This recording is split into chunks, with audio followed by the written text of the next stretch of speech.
is that, as I mentioned, Madhukar Prabhu, since a very young age, has been a very dear servant to Srila Gurudev. And he left everything and he went to India in 2006. Was it, Madhukar Prabhu? 2006? 2007. 2007. 7. He went and he left everything. And I remember he came to Houston about 2 years ago, I think, and he stayed with us and he shared a few things that he may not remember, but I thought was so special and glorious. So he stayed in Puri for many years in the Puri Mutt. Mhm. And there, I cannot tell you how simple Madhukar Prabhu is. Of course, he won't like to hear this, but I will share with you.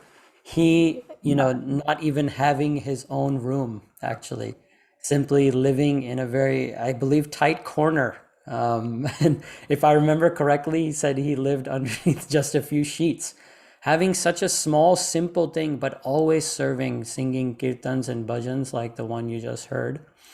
Of course, everyone who has been to Parikrama knows that he has basically unlimited energy. I mean, he can play mridanga for uh, hours and hours and hours on end and can sing bhajans and kirtans to the tune of thousands of people.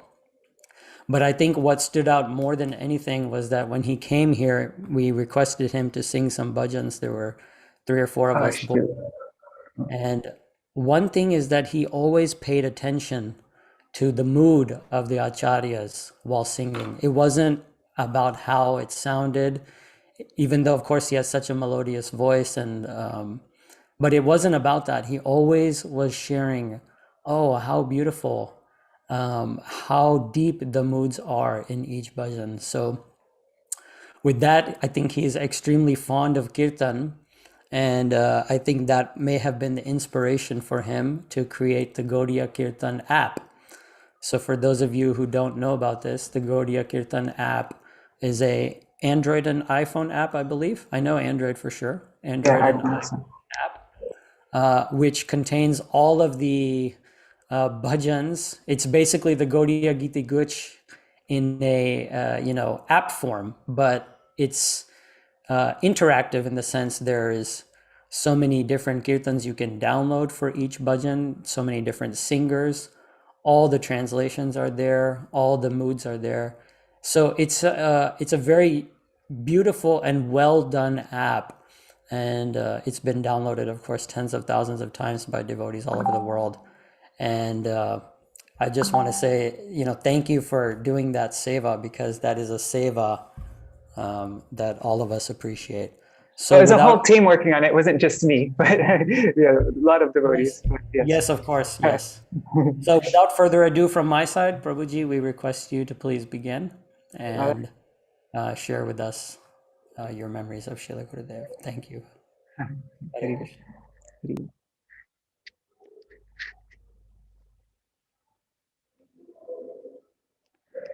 ॐ ज्ञानतिमिरान्धस्य ज्ञानाञ्जनाशलाकया चक्षुरुन्मिलितं येन तस्मै श्रीगुरुवे नमः। नमो ॐ विष्णुपदाय राधिकाय प्रियात्मने श्रीमद्भक्तिवेदान्त नारायणति नामिने वन्देऽहं श्रीगुरुवरं श्रीरूपानुगप्रवारं व्रजरसरसिकं च नारायणं तं प्रपन्नम् श्रीगुरुचरणं वन्दे रमणपृष्ठाय भूतले श्रीरूपानुगभक्तिरं च कृपामूर्ति नारायणम् गुरुवे गौरचन्द्राय राधिकाय तदालय कृष्णाय कृष्णभक्ताय तरभक्ताय नमो नमः। नमो महावदन्याय कृष्ण प्रेम प्रदायते Krishnaya Krishna Chaitanya Namne Gauratishe Namaha.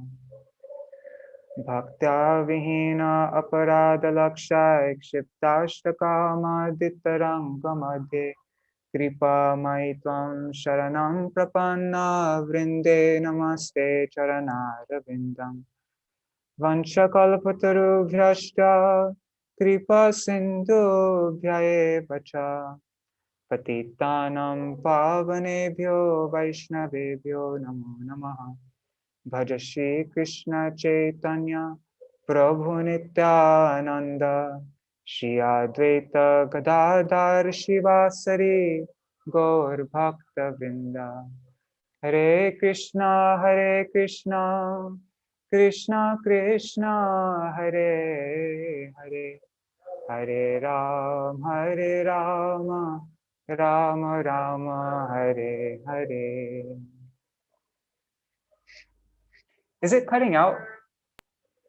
No, Prabhuji, you're fine. Slight Okay, cutting out, but otherwise, no problem. okay. And just mention beforehand, if I cut out, because my internet's not always stable here, I'll switch over to my phone, my mobile connection, but I may have to stop for a second and go into somebody else's room because I don't get good reception in this room. Okay. So if I No disappear, problem. I will be back. No problem, Prabhuji. We'll wait. Don't Okay, worry. okay.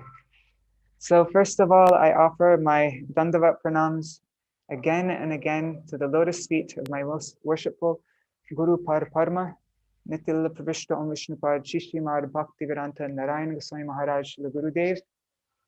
And I offer the same amount of obeisances onto my Gurudev's dear God brothers, Srila Bhaktivedanta Chivik Goswami Maharaj and Srila Bhaktivedanta Vaman Goswami Maharaj, and to all my Rupanuga Gaudiya Guru Varga, and to Srila Prabhupada, Srila Bhaktivedanta Swami Prabhupada, my Param Gurudev, my Rupanuga Gaudiya Guru Varga, and to all then I offer my pranams to all my Gurudev's large family, all the senior sannyasis and senior devotees, and all my mothers, fathers, brothers, sisters, my pranam to everybody, anybody who's even in any way has any respect for my Gurudev, I also offer my pranam to them.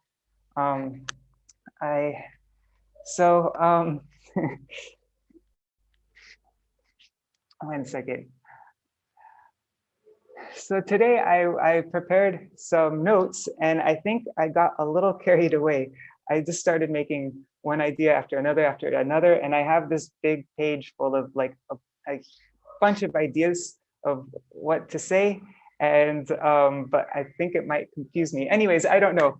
We'll see. We'll see what I'm praying that that Gurudev will, that I can make myself an instrument so that whatever comes through me will be for pleasing Gurudev and um, not for trying to impress everybody.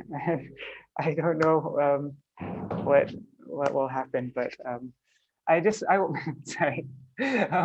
Before I start, I wanted to read some words from my Param Gurudev, because when we're it's very easy when we're glorifying Srila Gurudev and we're telling memories. This is a memory glorification, right? I'm supposed to tell all the memories that I have of Gurudev. So it's very easy to fall into a trap of, like, even though it sounds like you're glorifying Gurudev, but really you're just trying to show your own glories. Like, oh, look how close I was to Gurudev. Look how much he loved me. And that's, and I might even do that, but that's why I thought it would just be nice to read some words from Param Gurudev on this topic, because Param Gurudev would never let us get away with thinking, that, oh, I'm being, I'm so great, like I'm such a dear servant of Gurudev, I have so much love for him. He would always cut whatever crap was in us. So I just wanted to start. Maybe that will inspire me, I don't know, but I just wanted to start with his words. So where was this quote from? I can't even remember where I took it from. Let me see. I think it was from the Kriti Ratna book. There's a first article there. Yeah. And this was in a speech that he delivered on the disappearance date of Srila Bhaktisiddhanta Saraswati Thakur, can't remember which year, but he said, "We were attracted by Srila Prabhupada's supramundane potency, and we narrate his supramundane activities through kirtan. Not everyone's concept or perception of the supramundane is the same. One can only grasp a supramundane character to the extent that one is immersed in a supramundane disposition. Our tendency to be self-indulgent, our thirst to gratify the senses, and our desire to search for happiness do not facilitate a grasp of the supramundane conception. Whatever longing and separation, whatever viraha we may express via the above-mentioned impulses, is but a reflection of enjoyment, bhog. The pleasure we experience when our enjoyment is curtailed cannot be called viraha. We experience separation when our pleasure, and then later on in the article, he says, we experience separation when our pleasure is obstructed. As we beheld Srila Prabhupada's charming and handsome figure, his sweet, gentle smile, his simple and generous dealings, his world-conquering, unparalleled scholarship, his natural inclination to constantly speak Harikatha and perform kirtan, and other such qualities, we became enchanted by him. We delighted in his compassion and affectionate ways. Even veteran intellectuals were exceedingly delighted by his views and reasoning. It is only natural, therefore, that those who are enchanted by all these qualities of Srila Prabhupada and drawn to him should now experience sadness in his absence. But I want to say that this is an experience of thwarted pleasure rather than viraha. Gurudeva was a good person. His dealings were nice. He used to help us so much and make us so happy. That is why we liked him so much. The sadness we now feel in his absence because we are not getting those things is merely kamana, lust, or desire, and bhog, enjoyment. And then in another article, my Param Gurudev says, in this is in the article, one must correctly identify Vaishnav. And he's talking about the Vaishnavas here, but this also equally applies to Gurudev, because Gurudev's, topmost Vaishnav. So yeah, so when you hear me say the word Vaishnav, just think of Gurudev. It is insufficient merely to dwell on how much the Vaishnavas love us or consider us to be their own. This is because the personal satisfaction that comes from thinking we are loved by the Vaishnavas is nothing but an external symptom of the desire for sense gratification, which lurks in the deepest region of our hearts. If instead we begin to measure how much we have become bound in affection to the Vaishnavas, it indicates that we are on our way to attaining the very perfection of all desires. Until we can identify Vaishnavas and develop an intimacy with them in which we regard them as our bosom friends, we will be unable to realize their true nature of their affection for them. We'll be unable to realize the true nature of their affection for us.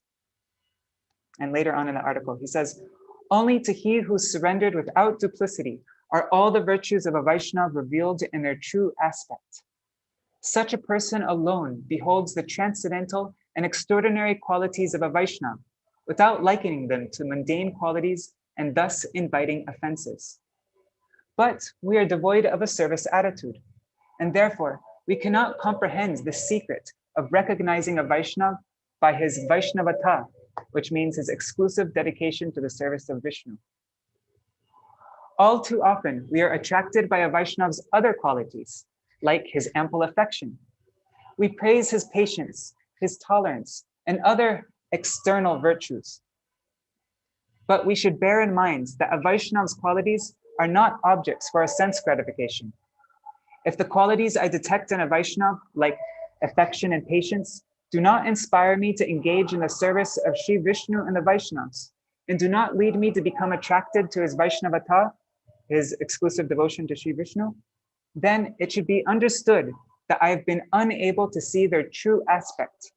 In other words, I have simply been trying to satisfy my senses.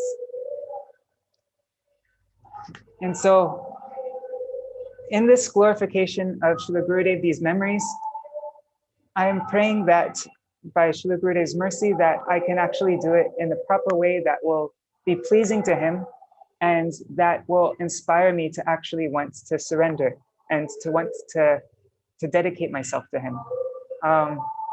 And I don't know what will happen because it's not very natural for me. But anyways, I'm praying that by the Vaishnav's mercy that I may be able to glorify Srila Gurudev like they glorify him. And okay, so Everything will be wonderful, Prabhu. Don't worry. okay, okay. So I guess I'll start from the beginning when I first met Srila Gurudev. Well, before I met Srila Gurudev, there is my sister. This is in 1996. My Can sister, yes. sorry, Prabhuji, can I just request you to go a little bit slower because there's simultaneous Hindi translation? Okay. So just slightly slower. Okay. Yeah, I Thank think you. also, especially when I read quotes, which is like more difficult English, it's probably extra difficult for translating it. Right, right. So, That's okay. Just okay. little. Okay. Yeah, I got a bunch of quotes ready, but anyways, I'll try to go extra slow in those parts. So yeah, my sister Gorangi, she received Harinam and Diksha from Gurudev at the same time I think it was in Seattle. I don't know exactly though.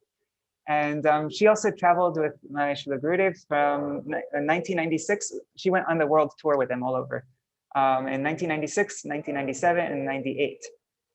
And so that year, 96, Gurudev was coming to Los Angeles. And at that time, yeah, I was living in Los Angeles. We're living just a block away from the ISKCON temple there.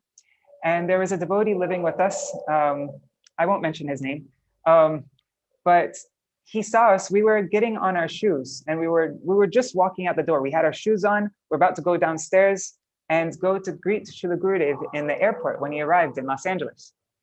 But this devotee who was staying with us, he said, "Where are you guys going?" And we said, "Oh, we're going to greet Srila Narayana Maharaja at the airport." And then that devotee said,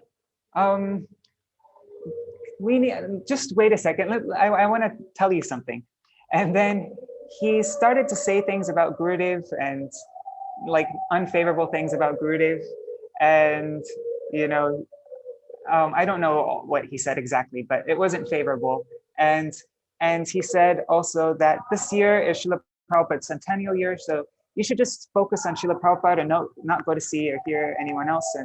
And my parents, they said, "Oh, thank you. We didn't know any of this." You know, and so that year, 1996, we were deprived of having Gurudev's darshan. So how did you hear about him? Like, how did you know that he was coming? Well, for one thing, my sister took Diksha and Harinam. She took Diksha from him. I'm not sure if it was before. I think it was before the Badger Festival. I don't know though. And also that at that time, Urukram Prabhu, who is our Sripad Bhaktivedanta Padmanabha Maharaj, he was going around and getting all the Srila Prabhupada disciples and telling them the glories of Gurudev. He brought so many of Srila Prabhupada's disciples to Gurudev. He did a huge service in that way. And I think he might have had something to do with that. I don't know. But yeah, so anyways, that year we were deprived of Gurudev's darshan, and you know, he went up to Badger, the Badger Festival happened.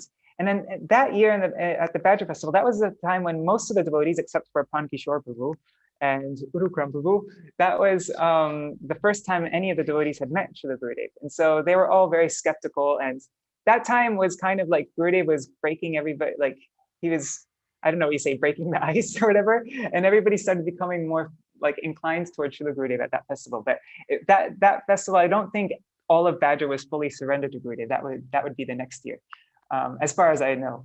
But yeah, soon after that festival, 1996, then the devotees from Badger came down, New Braj. No, it wasn't New Braj at that time, it was Badger. And I don't know what it was for. It might have been the Prabhupada festival. Like every year they do a huge festival on Memorial Day for Srila Prabhupada. Anyway, so all the Badger devotees came down. And at that time, I was going to ISKCON Gurukul. But my teacher, Jagarambika, she was kicked out of her service, and she was a great teacher, and my parents were really upset about that. So they wanted to take me out of the school. And at that time, the devotees from Badger came, and they did. I think they did like dramas and all sorts of stuff. And my parents spoke to Brajendra Nandan Prabhu. Brajendra Nandan Prabhu was one of the first people that my mother met when she became a devotee, like when she came to the temple. And so they have a relationship like that. And he told them about a school that they're starting up there, or maybe it was already going on. I don't know. But so my parents thought, well, maybe we should send him to that Gurukul. And so I think it might have been right then. We might have gone back up all together, or soon after that. I went up to Badger. It was still 1996. And at that time, I stayed with Brajendra Nandan Prabhu and Gopanandini Mataji. So I think I was 7 years old at that time. And so they're very much like my mother and father. I lived with them since I was little, and they also are very instrumental in raising me. They're like my second set of parents. And yeah, I stayed there for a couple months or longer, I don't know. And eventually my parents went up to Badger also. And then it was coming time for when Srila Gurudeva was coming. And now my parents were up in the middle of nowhere, really. Badger has a population of, I think, like 100 people or something like that. It's really up in the middle of nowhere. It's an hour drive from any city. So we're up in the middle of nowhere. And this sadhu, this very senior sadhu, was coming, all the way from India to this small place. It would be really weird if my parents wouldn't go to have Gurudev's darshan. That would be very strange. And so even though my parents never went to Srila Gurudev themselves, Srila Gurudev came to my parents.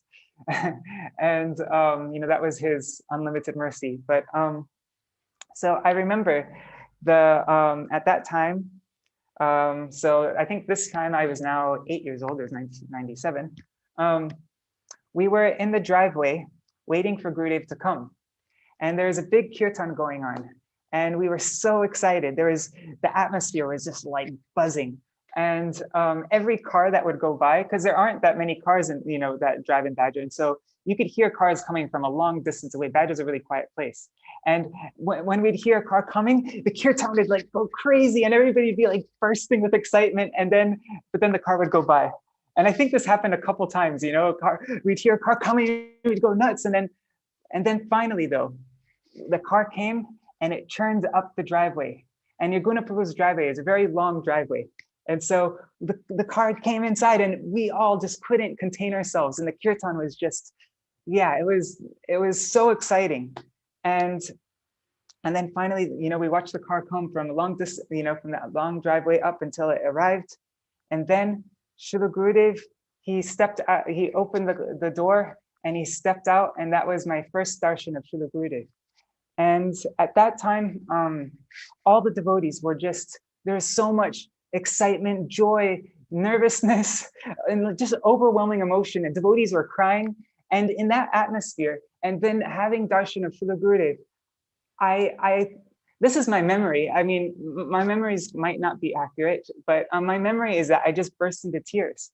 And it wasn't just me, so many devotees were bursting in tears. The atmosphere was so like overpowering. Gurudev's he was radiating, this I don't know, it's not, anybody who's had darshan of a Mahabhagavat and has, only they can, it's not a describable experience, what that feeling. But even though I was just, I was 8 years old, I didn't care about anything devotional. I just wanted to play and stuff. I was crying for some weird reason. Like it was such a weird feeling. Like I never experienced that before. What was that, But that was Gurudev's potency. And he had that effect on everybody. It wasn't just me. There's videos of there's a video of when Gurudev first arrived in 1997. And yeah, you can just see it was amazing. And after that, Gurudev came inside the house, and what he does every year in Badger, he'd ask the different devotees to stand up and speak, and why did you call me here? And all the devotees spoke. And Anyhow, so moving on. My parents at that time, especially my mother, they were still very cautious. And actually, in the first the first few classes that Gurudev gave there, my mother didn't even go because of all the things that she heard. And it wasn't out of animosity. She just was, you know, she heard these things and she didn't know what to do. She was very mental. While Gurudev was giving class, she would be sitting in front of a picture of Srila Prabhupada and just praying to Srila Prabhupada, Prabhupada, I don't want to, you know, I don't want to be disloyal. I don't want to be disloyal to you in any way, please. And I don't know what to do. And she was like sincerely praying to Srila Prabhupada. But of course, me, I wasn't cautious. I wasn't like, I didn't have any of these doubts or anything. And so actually, I even went to Srila Gurudev and he was walking down to his room and I ran up to him and I said, I actually don't remember saying this, but Govinda Priya, Mahi Bharat Prabhu's daughter, she told me I said this. I said, Srila Narayana Maharaj Prabhu, could you please give me Harinam initially? Could you please give me Harinam? And I don't remember what Gurudev said. Maybe we'll see in a few. I can't remember what he said then, but yeah. Anyhow, so during that time, I was always, I think. So Prabhuji, you asked for Harinam. You asked for Harinam, though your mother was slightly hesitant, but you went straight and asked. Yeah, that's right. Okay. I mean, at least that's my memory. As I said, memories can always change over time, but I'm just speaking honestly what I can remember. I don't know how accurate they are. But yeah, and so, and all of the classes, I was always trying to sit up in the front, and it's probably to get attention and to make everybody think I was a really good boy and stuff. But I'm happy I did that because later on, my mother saw that I was actually really serious about it, and she allowed me to get Harinam. But anyhow, so in the first few classes, I think that year, 1997, Gurudeva was speaking about nectar of instruction. That was the book Essence of All Advice. I think that's from 1997. Yeah, it was. And so my dad was going for the classes, and my dad told my mother, you know, just come. He's just speaking from Srila Prabhupada's Nectar of Instruction. And so my mother came, and as soon as she went and sat in front of Gurudev's Harikatha, immediately she was brought back to 20 years ago when she was, you know, that same feeling that she felt during Srila Prabhupada's time, which had completely died after Srila Prabhupada's disappearance. After Srila Prabhupada, and this is the experience of so many Prabhupada disciples, is that, you know, after Srila Prabhupada entered Nitya Lila, gradually everything just started to become really bland and boring, and there wasn't any excitement anymore. And Harinam became just super dry, and reading the books were just like, you know, not. But when my mother came in contact with Srila Gurudev, then immediately he brought Srila Prabhupada back to her. And she had the exact same feelings, the exact same excitement and enthusiasm and connection with Srila Prabhupada that she had in the 70s. And so, you know, she was, who is this sadhu who is able to reunite me with Srila Prabhupada? How is this possible? And, you know, it was just, my mother was completely transformed, and there was zero doubt that, you know, that anything that she heard about Gurudev, that he was taking Srila Prabhupada's disciples away, and all of that was completely destroyed by coming in contact with Srila Gurudev. And that's because she didn't have any animosity towards Srila Gurudev. She was feeling cautious, but not animosity. And so anybody who came to Gurudev with some sincerity, even if they were afraid, but if they were sincere, then Srila Gurudev would completely transform them. And there's so many stories like that of people coming to Gurudev with like that and being. Right now we're working on Venugopal Vajantimala and some devotees. We're working on making a documentary about Srila Gurudev, and Bhadra Mataji, she talks about, she said, you know, from New Zealand, she's a Prabhupada disciple, and she said after meeting, the way she says it is really, she gets so excited and like animated, but she says after meeting Gurudev, the words on the pages of Prabhupada's purports just began to dance. It was just, and so much more meaning was there in Srila Prabhupada's books. And as for how it affected my spiritual life, well, everything jumped up. My rounds became more focused. I immediately wanted to chant more rounds. And Prabhupada's books, I just developed a thirst for them. I just practically couldn't stop reading them. And that was, so many, you'll hear this kind of story from so many Prabhupada disciples.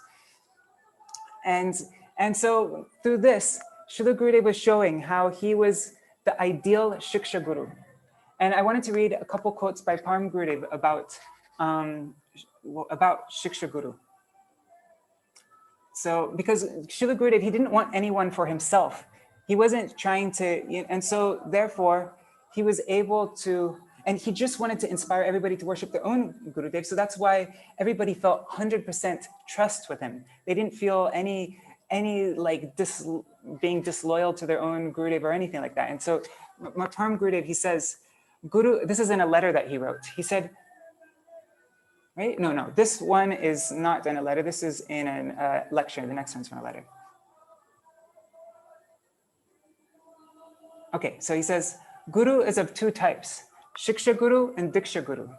From the perspective of the path of Archan, worship of Guru Parma, or one's Diksha Guru, is to be performed first. Oh, sorry, I should read this slowly. Okay, so even though Shiksha Guru and Diksha Guru are one, and there's a verse, Shiksha Guru Keta Jani Krishna Sarup, I know the Shiksha Guru to be Krishna's own nature. Even though Shiksha Guru and Diksha Guru are one, at the same time, it is one's duty to worship one's Diksha Guru before any other. Shiksha Guru gives instruction on how to serve the Diksha Guru. One who is averse to giving instruction on service to the Diksha Guru cannot be called a Shiksha Guru.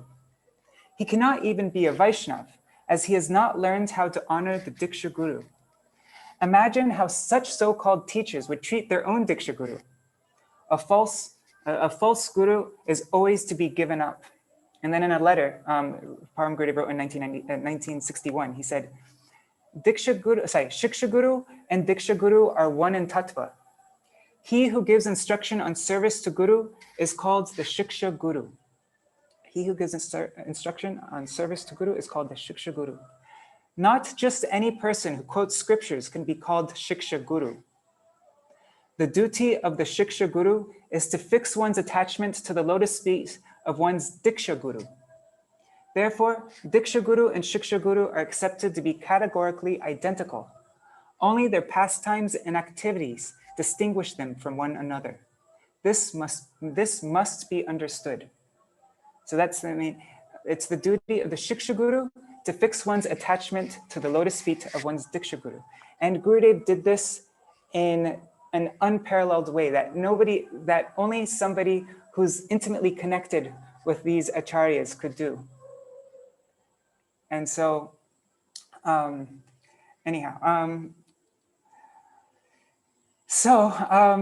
transformed everybody in that festival.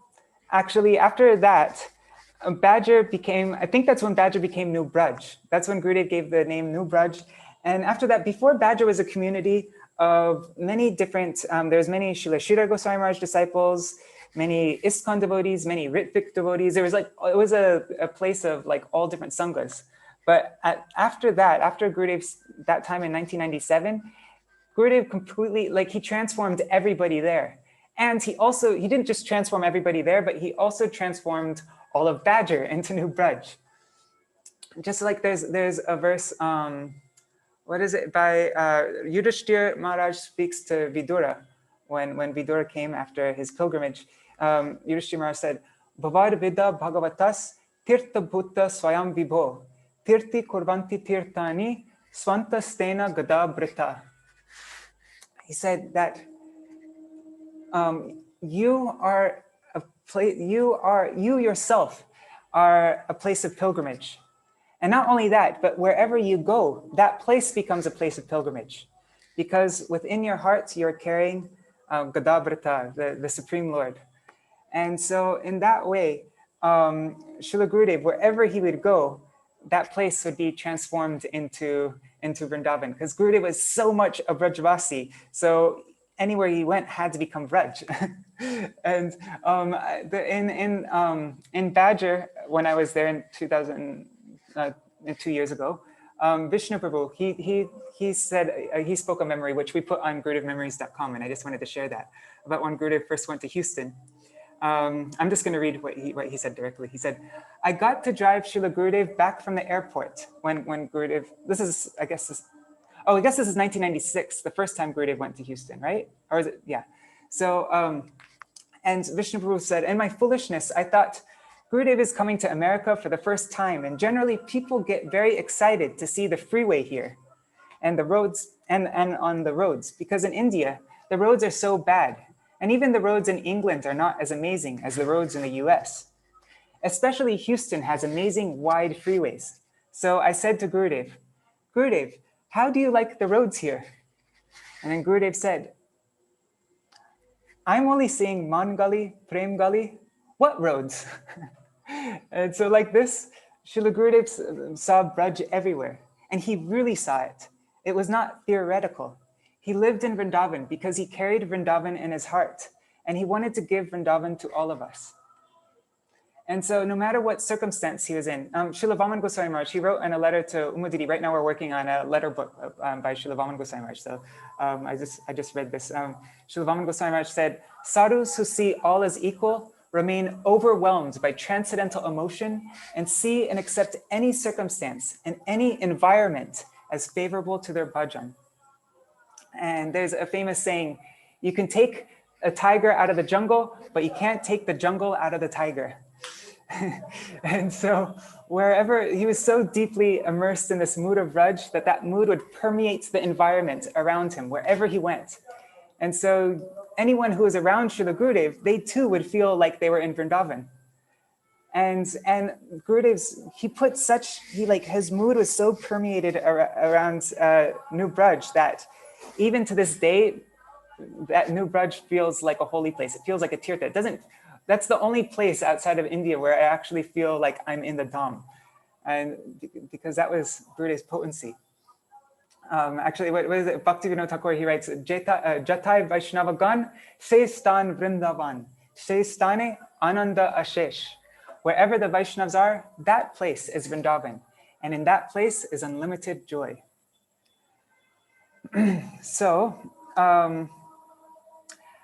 after that festival is the time when all the other devotees, if they didn't fully surrender to Gurudev, then they kind of just left Badger. Badger became exclusively Gurudev's. There might have been like a couple devotees still up there that weren't, fully surrendered to Gurudev, but the majority of them, if they weren't into Gurudev, they left. Because Badger was Gurudev's fully. Everybody was completely transformed, and it was like they had a new birth. And the people that they were before the festival, that was like a different identity even.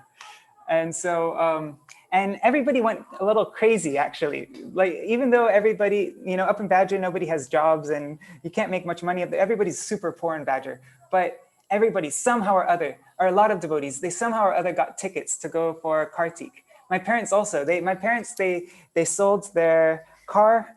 They got rid of their apartment in Los Angeles. My dad was working for a big law firm, editing. He had for a long time, he had a really good position there. But he gave up his job. My mother gave up her art class teaching, and we just went nuts. And we went to India to be with that person who reunited them with Srila Prabhupada. They wanted to be with him. They didn't want to leave him.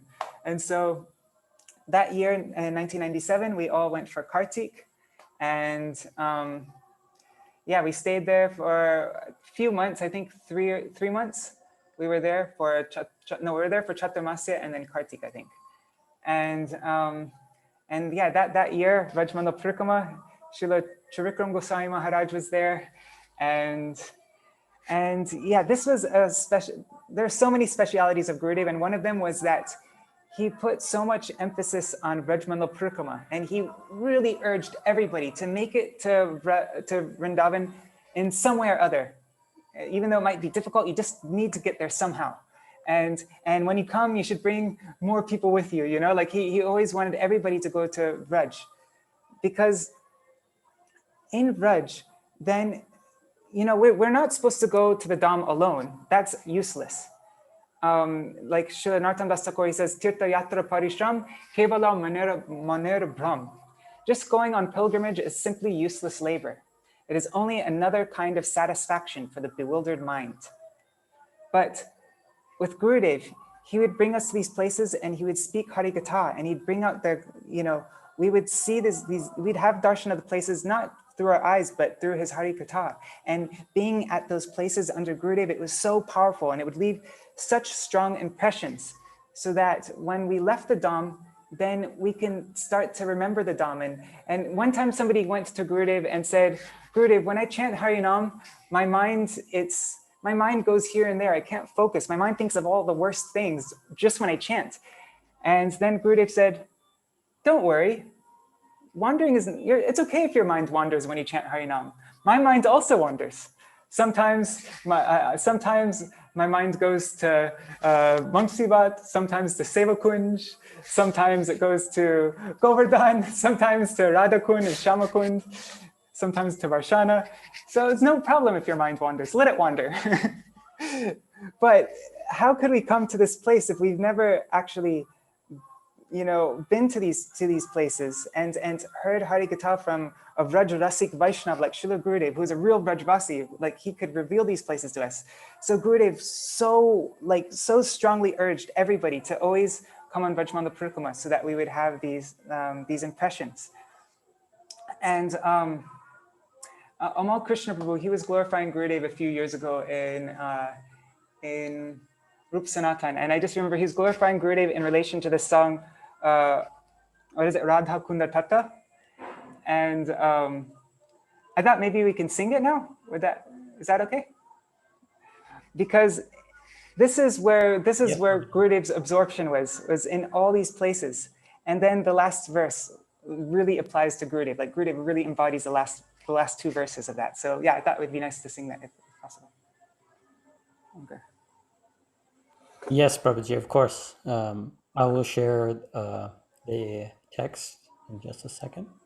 Okay, and I'll just, while you're sharing that, Gurudev, he wrote, in, where was it? God, I can't remember it. Anyways, sometime Gurudev spoke this in Harikatha. He said, those who want to do bhajan should always remember this song, always. Gurudev really loved this song. He'd have people sing it all the time. He'd have people explain it. And so he says, Srila Bhaktivinoda Thakur is telling us, "E saba chodata kahi nahi jao. E saba chodata para na harao." I refuse to go anywhere if this stimuli, if this udipan is not there. To abandon all these is to give up life itself. And so Srila Gurudev said, if this idea is present in the heart of any bhakta, then he can achieve all these things. If you cannot be at Radhakund, Shamakund, Giriraj, Govardhan, at so many kunjas and kutiras at Radhakund, then be wherever you are and always remember them. Those who are most fortunate will be there. We are going to all the holy places of Krishna's pastimes, but we cannot see their transcendental swarup, their transcendental form. We can only imagine what they look like according to what we have heard. The Radhakund that we see is not really Radhakund. There are so many kunjas of Lalita and Vishaka and other gopis. There are thousands and of millions of kunjas around Radhakund, where Radha and Krishna are performing their vihar, their amorous pastimes. But we cannot see them at present. Self-realized devotees like Srila Raghunath Das Goswami tell us about these pastime places. They see them vividly and realize them. One day, by the wish of Krishna, if you practice bhakti in the proper way, all these places will be visible to you.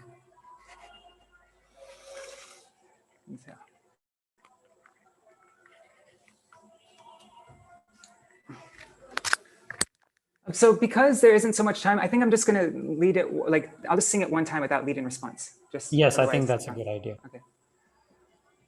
Radha Kunda Tata Kunja Kutira Govardhana Parvata Yamuna Tera Kusuma Sarovara Manasa Ganga Ganga Kalinda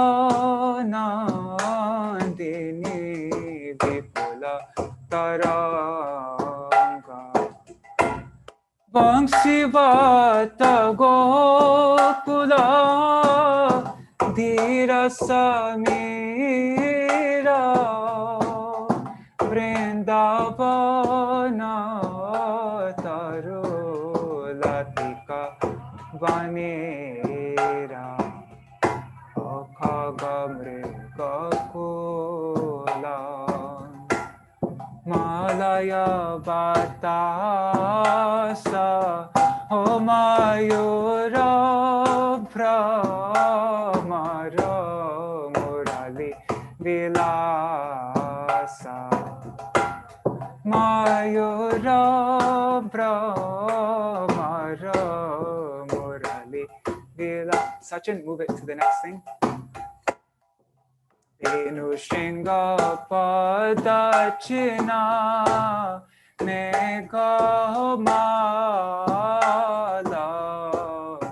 Venu Shringa Padachina Megamala Avasanta Shashanka Shanka Karatala Jugalavi Lase Anukula Jani Jugalavi Lase Anukula Jani Lila Vilasa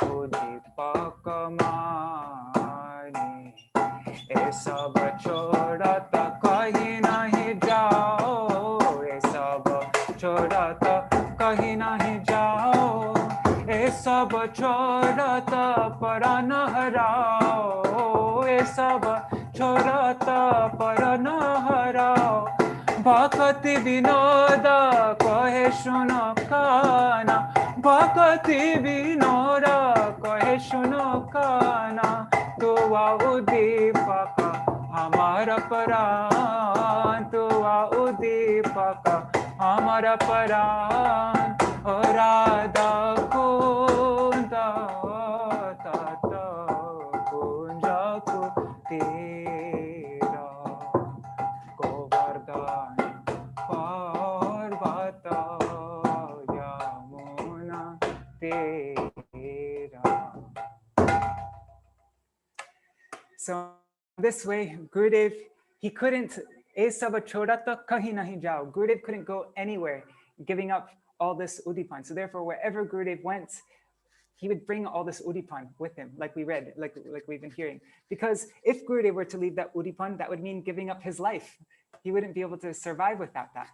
So he had to bring Braj with him wherever he went.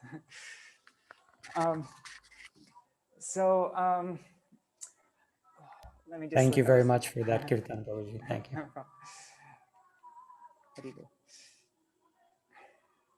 Oh my God. Anyways, I have to skip some things because I wrote. No, don't skip anything. Don't skip anything. You were discussing Brajmandal Parikrama, your first time going there with your family.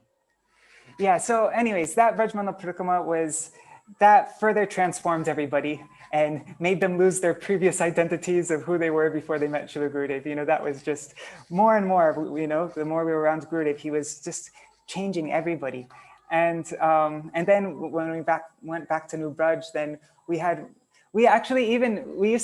devotees who weren't able to go for a Brajmandal Parikrama, they used to do New Brajmandal Parikrama. They'd actually go to, they would follow the Parikrama schedule and go to different places in Badger and give the same Harikatha and everything like that, you know, because Gurudev made these impressions so strong on everybody.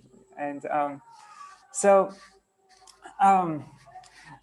Gurudev, he made everything exciting and he made everything tangible, because he was so intimately connected with these places and so intimately connected with you know, he was a Brajvasi himself.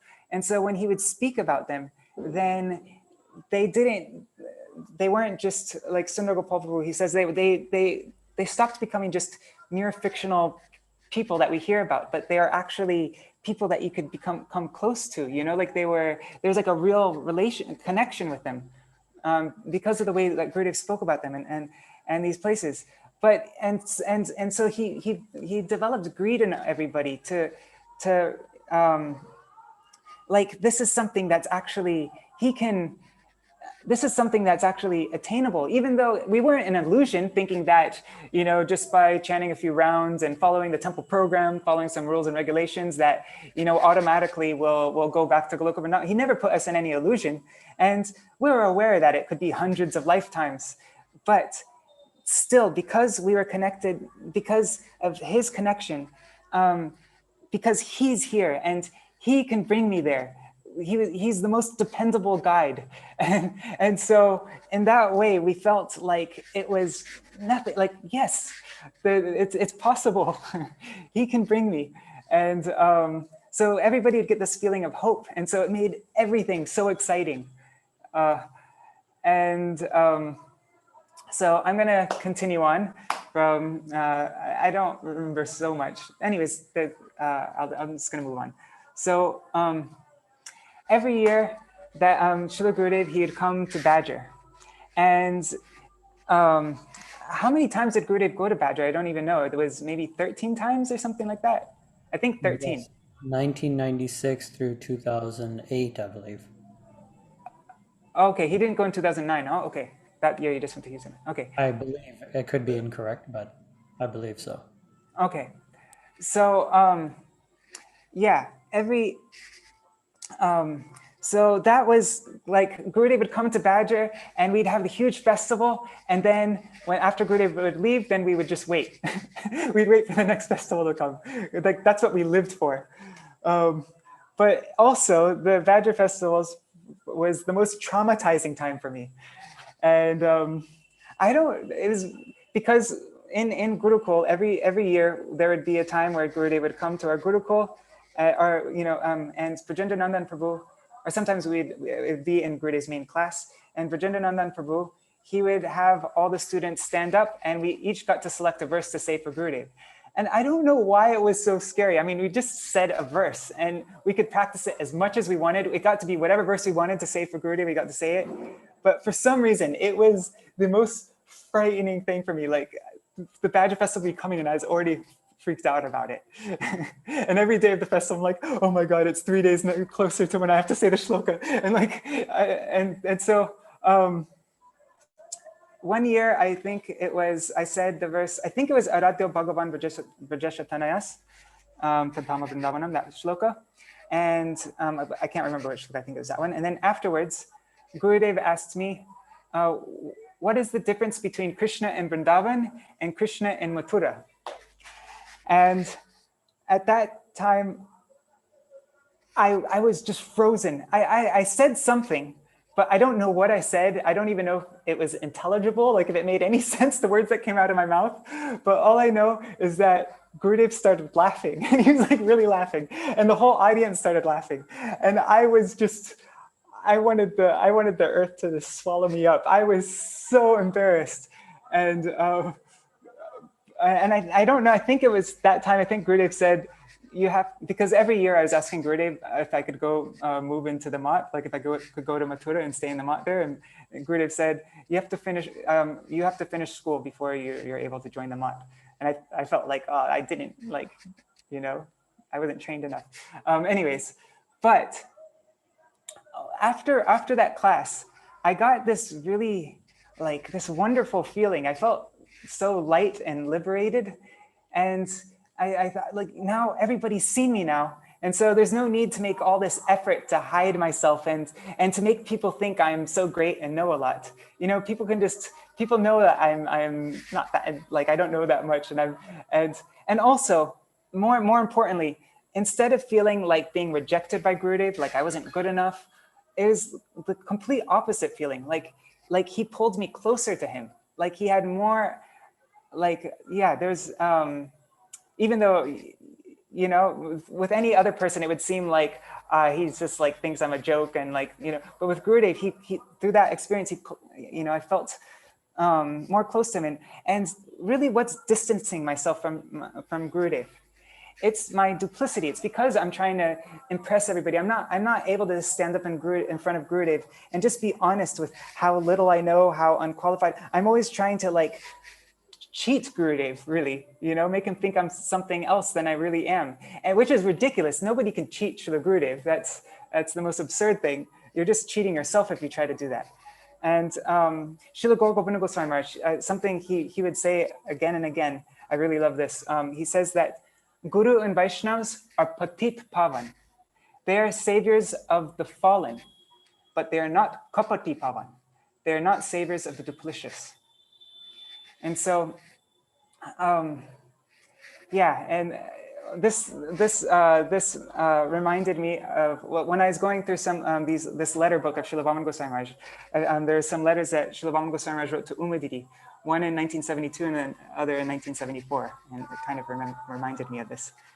He said to Umadidi, you have written calling yourself my only ineligible child. That is precisely why I'm so worried and concerned about how you can become qualified, how you can maintain your existence in this earthly world and in the spiritual world. Je jata patita hoy, tava daya tatatai. The more fallen one is, the more merciful you are. This statement proves that nurturing, caretaking teachers and guardians favor their youngest, most foolish children and keep a sharp, watchful eye on them. Expressing the feelings of the heart does not require a different sort of language. A toddler's incoherent babbling is the language of his heart, and that is how he draws everyone's attention.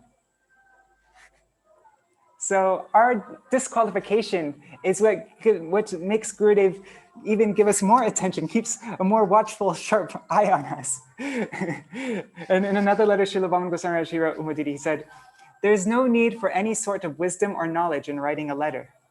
The mind's natural, simple expression manifests through the medium of a letter. Mood and language are the letter's vehicle. It does not care for any sort of academic qualification. Moreover, for a father, his child's half-garbled babbling is most delightful, and that neither flaw nor quality is taken into account. Therefore, there is no criterion by which to determine qualification or disqualification in this regard. So in front of Gurudev, any qualification we have or any disqualification we have, it doesn't matter. Just like in front of your parents. When you're in front of your parents, you know, whether you know a lot or whether you're an idiot, whether you're retarded, that doesn't, their affection for you is equal. You know, like everything about you, it's the same thing with Sri Guru. And so there's never any need to fear. If we try to be something that if we're not completely honest and sincere and in front of Srila Gurudev, then that's what's distancing ourselves from him. And so, yeah, that experience was really amazing. And also in Hawaii, the next, I can't remember which year it was, but it was a time when Gurudev was just writing and there's no devotees there, there's no festival or anything. And somehow we went there for that. And I went on a morning walk with Gurudev. And normally kids weren't allowed on morning walks. There's only the adults. And but that morning walk I went there and Gurudev saw me and he did not look pleased. And he said to me, he said, tell me what is bhakti? And actually just I think this is 2003, because yeah, 2002, Sundar Gopal Prabhu, he taught us all these different definition shlokas and he taught us that shloka also. And so I said the shloka and then Gurudev told me to explain it. And I got really nervous. And I don't think I explained it properly. And then Gurudev told Brajanath Prabhu to explain it to me. But all the time, Srila Gurudev was always drilling everybody. He always wanted to make sure that everybody was catching everything that he was saying. Like he wasn't just, and this is a practice that Gurudev, you know, even so much in the days previously, we hear from Tirtha Maharaj and Banu Maharaj and Madhav Maharaj what the days used to be like, how carefully, how attentively Gurudev trained everybody. And this is throughout Gurudev's whole time on this with us. He would put so much attention on every single person. Parameshwari Prabhu, he just in this last Gurudev Memories, there's a website, gurudevmemories.com, every month for since 2019 Gurudev's Yas Puja, we've been posting memories from a bunch of different devotees. And this last one, Parameshwari Prabhu, he wrote, he spoke. A truly amazing thing was that even though Srila Maharaj was so strict outwardly, brahmacharis who wanted to engage in sadhana wanted to stay with him and only him. When we would go to Navadvip, then the brahmacharis there would say, "You're so fortunate that you're getting the opportunity to live in Srila Maharaja's association." It was the common notion at that time that if someone wanted to deeply learn something about spiritual life, then he would have to go to be with Srila Maharaj. And what to speak of the brahmacharis? Even Srila Maharaj's own sannyasi godbrothers were very nervous around him. But this fear of theirs was an expression of the honor they held in their hearts for Srila Maharaj.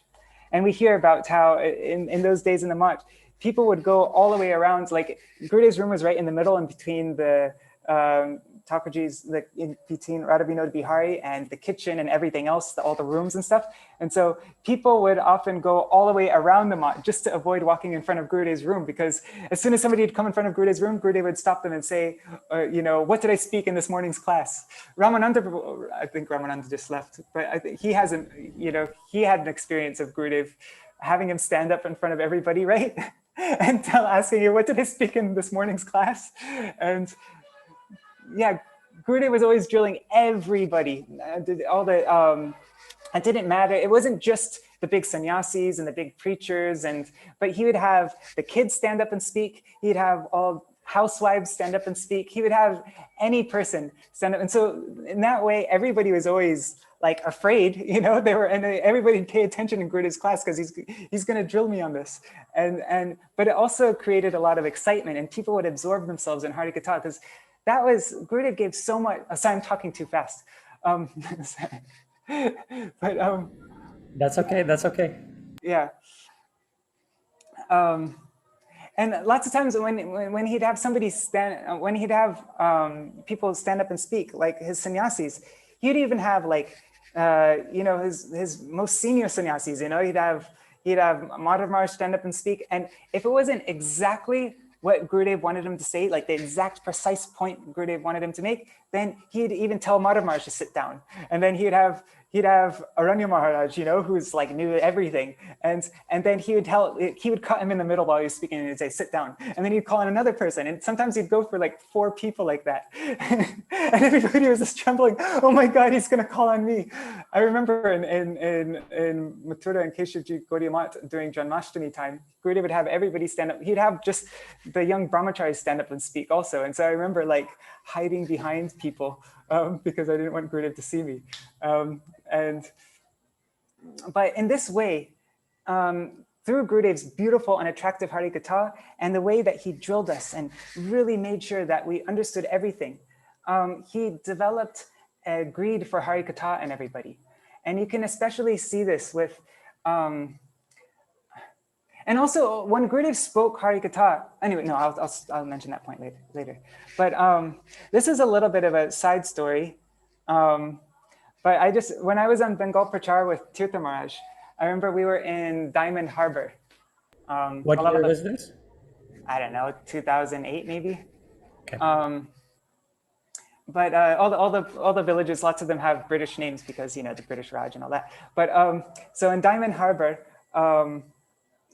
that was my favorite place on all of Bengal Prachar. Bengal Prachar is really difficult, and we go to like the most poor villages, no electricity lots of times, no water, but Diamond Harbor was a really nice place. And the house there, Mithu Didi, she was my favorite female singer, and they feed us so nicely, and it was like the highlight of the whole trip.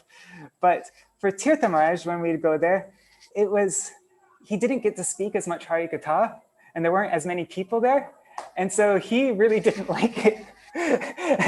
and even though we'd only go there for 3 days, or like 2 days, that when we went there, one morning, Tirtha Maharaj, he told me, he said, hey Madhukar, come outside with me. And so then I went outside with him, and he said, we're going out just for a little while. And then when I went outside, I saw Tirtha Maharaj had a little bag with him. And Tirtha Maharaj said, you didn't bring a bag? And I was like, well, where are we going? You didn't tell me to bring a bag. And he's like, well, how could I tell you to bring a bag in front of all the people here? They wouldn't allow that. And so he just kind of snuck off without, and we got on a bus, and I had no idea where we were going, what was happening. And we went to this place called Kagti. And this is early in the morning. This is, I think, sometime after Mangalarti. I think it was before breakfast. And finally, we arrived in Kagti, and then we went to somebody's house, and he spoke Harikatha there. And this is just totally like random. Nobody knew he was coming to Kagti. He just kind of showed up there. And then we took prasad. Then we went to somebody else's house, and he spoke Harikatha there. And then he went to somebody else's house, spoke Harikatha there. And the whole morning, all the way till lunchtime, he was just speaking Harikatha. And then we took lunch, and there's a little bed. Me and Tirtha Maharaj slept together in a bed there. And then when I woke up, Tirtha Maharaj was sitting, talking to a whole group of people there on the bed. Like I was just there, like completely passed out on the bed. And he was sitting on the bed there with a whole group of people gathered around him. And so then he gave class there. And then right after that, they gave us some fruit or something. And then we started a program. And then he spoke, and then he gave another class, and that class went on for so long. It went late into the night, very late. And then that nighttime when we took prasad late at night, I said, Maharaj, you didn't stop speaking Harikatha from like the very first thing in the morning all the way till late at night. Like he didn't stop. He stopped for like, I don't know how long he took a nap for because I was still sleeping. But yeah, that was an example of just how like greedy he was. He was like a cigarette addict, like having withdrawal if he wasn't able to give Harikatha. He just like, I need my nicotine, Dom actually said on when they would go to some places in the West and there wasn't a program to, everybody went out to work. Tirtha Maharaj didn't know what to do with himself. He'd be like pacing back and forth, just like really agitated because he wasn't able to speak Harikatha. And so, but this isn't Tirtha Maharaj's glories even. This is what Gurudeva developed in everybody. And with Bon Maharaj, we see how he can just he can speak forever, for hours and hours and hours. And Sridhar Maharaj, like all, and Madhav Maharaj always knows exactly what Gurudeva is about to, going to say. And he can, he knows every, Padmanabha Maharaj, just recently, there was, Labang Manjari and Ambarish Prabhu, they're also making a documentary about Gurudeva. And they had the devotees, this just happened like very recently.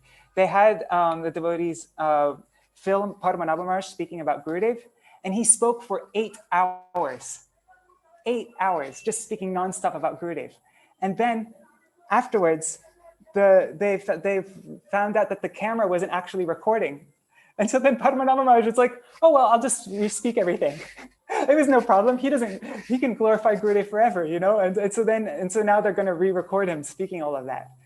And we see Shamarani Mataji, she knows every single class that Gurudeva gave in every single place, like every single point, she can tell you the date and what Gurudeva spoke there. And nobody compares with Uma Didi. Uma Didi is like when it comes to having greed for Harikatha and Nishta in Harikatha, she is unparalleled with Gurudeva's disciples. She will sit in anybody's class. When I was in Gopinath Bhavan, it didn't matter who was giving class. It could be some junior person, some person like a really annoying person, not even like, but she would sit there in the class, even though there was like one other person there. But that was her Nishta in Harikatha. No matter who was giving it, she would sit there. And actually, there's letters by Srila Vaman Goswami Maharaj where he's talking about this Nishta that Uma Didi has in Harikatha and how this was going to be what, anyway, on GurudevMemories.com, there's some letters. I wanted to find the letter, but I didn't get around to it. Anyhow, but, and not only just in these big preachers and but in everybody, he developed this greed for Harikatha. And so it was so much like part of the culture. You don't see it like this same kind of level of excitement for Harikatha and other sanghas and elsewhere. It was something very unique to Gurudeva. And also in Gurudeva's Harikatha, There's another quote I wanted to say about this, but anyways, it doesn't matter.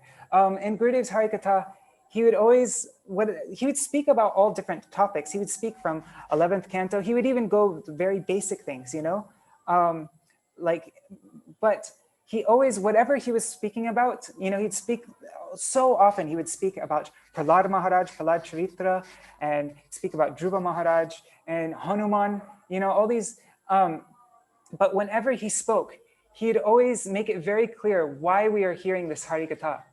He'd always make it, what is the aim for this? How can we use this Harikatha to help us reach our goal? So he always made the goal super crystal clear. And not just the goal crystal clear, but what are the first steps that I need to make? He made it very practical, right on our level, so that we can, and yeah, so there's always clarity. And on this point, I wanted to share something that Shravan Prabhu spoke about Gurudev. Shravan Kumar, who's in Hawaii. This is in Jagannath Puri. He spoke a glorification about Gurudev, and he'd be really pissed off if he knew I was gonna be sharing this. But anyways, it was so beautiful. I wanna share it. Okay, so I took notes when he at that time when he was there, and so I'm just gonna.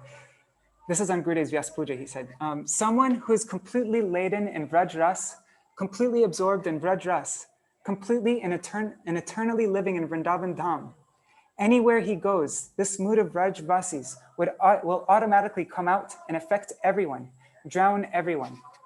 Anyone who comes into the association of Shri Guru Parama can understand that this was a Vrajvasi. This is a Vrajvasi. They can understand what is Vrajras. How sweet are the mellows of Vrindavan. So for a disciple, our duty should be, how can we also taste this? How can we also have a touch of this, which is so dear to Srila Gurudev's heart? Just when I was, and Shravan's telling, just when I was a very small, a little boy, maybe 10 or 12, when I first met Srila Gurudev, I was completely amazed. Of course, at that time, I couldn't understand. Now, later in my life, I'm looking back and it's becoming more and more amazing. He first came to Badger in 1996, and we were all such small children at that time. I remember one of the first encounters I had with him. I was standing with some of my friends, some young boys and very young girls, and he would come there after speaking his Harikatha, walking back to his room, and he would ask us, say, Gurudev is asking the little kids, what would happen? What would you say if Krishna came to you right now and said, I will give you any boon? What would you say? What would you want? What would you ask Krishna for? And all the little children, they gave their little answers. and then Srila Gurudev gave his answer, which was absolutely amazing. At that time, of course, I couldn't really understand it. He said, I am giving you the order that if Krishna comes to you ever, you should not ask him for anything. You should not even ask him, oh Krishna, I want your darshan eternally. I want your service eternally. No. You should only ask him for one thing. Shama Sundara Shikanda Shekara Smera Hasa Murali Manohara Radhika Rasika Mam Kripa Nide Swapriya Charana Kinkarim Kuru.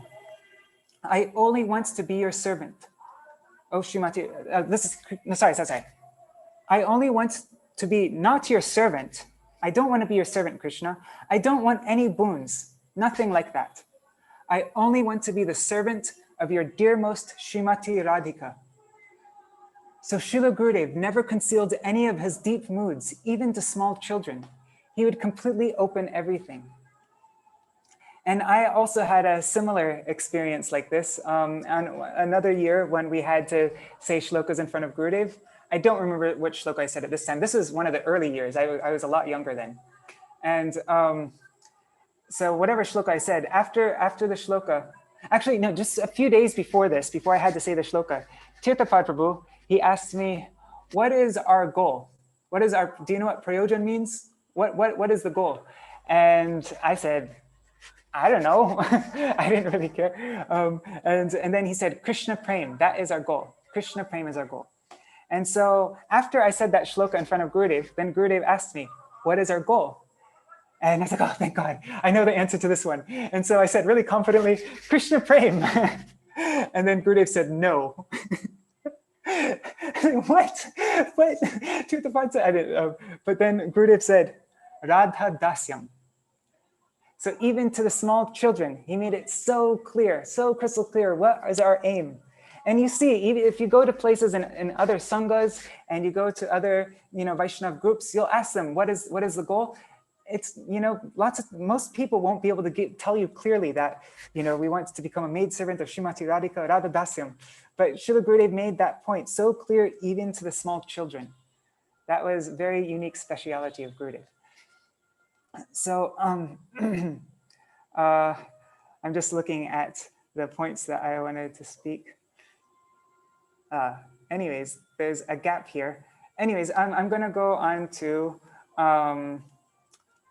so after I finished Gurukul, every year I was always asking Gurudev if I could go to stay in Mathura. He'd always tell me to finish Gurukul, but still, I was able to leave a bunch of times and come to, one year I left school for 4 months and I stayed in the Mott. Another, the 2005, I also stayed for I think 6 months, 6 months of school. But then finally in 2006, I finished school and I was just about to go to the Mott, but then Damodar Maharaj intercepted, and Damodar Maharaj asked Gurudev if I could travel with him. And then Damodar Maharaj said to me, Gurudev said that you have to travel with me. I'm like, no, I wanted to go to the Mott. But anyway, so I traveled around with Damodar Maharaj for a bit. And then I went to Houston right after that for, I don't know how long it was. I think I was there for a couple months. But I so badly wanted to be in Mathura, in Keshavji Gaudiya Math. And then somebody there told me, Gorgo Prabhu, he said, do you need permission to stay in your own home? You don't need to get permission to stay in the Math. And I was like, okay. And so then I just got a ticket and I went and stayed in Keshavji Gaudiya Math. And then I stayed there ever for, until 2011 until I was in Puri. But that first year, 2007, and then 2008. Yeah, so I was already there for 1 year. And then 2008, I think it was, or maybe it was 2009. I think it was 2008. No, it was definitely 2008. There is, I hope I tell this story right and nobody misunderstands it. But if I do, yeah. Anyways, I need to be careful how I tell this. I've never told this story before, I don't think, I told it to individuals. But at that time, there was, I think I was in Vrindavan then. Yeah, I was in Vrindavan. And then Prem Pradeep and Gaur Pran came to me. And I think that year, Premananda Prabhu, he was going to stay in Mathura and he was going to go back and forth. Like he was going to stay at nighttime in Mathura but then go during the day for cooking and, be there the whole day in Vrindavan, but then at nighttime come back to Mathura. And so Prem Pradeep and Gaur Pran said to me that, I might be getting details wrong here, just want to, give that disclaimer, but this is how I remember it. Prem Pradeep and Gaur Pran, they said to me that Gurudev is asking, he said, Premananda Prabhuji is asking, said that we should ask Gurudev whether he wants us to go on the Brajmandal Parikrama or if he wants us to stay in Mathura during Brajmandal Parikrama, because we also had our services there, and then go during the day, of course, for Brajmandal, for the day to serve. Actually, that time when I wasn't going on all the Parikramas, I was staying in the kitchen, which, anyways, Gurudev was always chastised a lot of the brahmacharis about. Anyways, so before Brajmandal Parikrama started, we went to Gurudev, and I can't believe we did this. This is so. Anyways, I wouldn't have ever. I'm a bit embarrassed about this, but we went in front of Gurudev and we asked Gurudev, do you want us to stay in Vrindavan during this Brajmandal Parikrama, or shall we stay in Keshavji? Should we stay in Mathura? And Gurudev was so upset. He was so upset. He said, what can I tell you? You won't listen to anything I say. He's like, I'm not telling you. He's like, no, Gurudev, we just want to do what you want us to do. And he's like, I can't tell you. You won't follow anything I say. And we were completely devastated. We were shattered.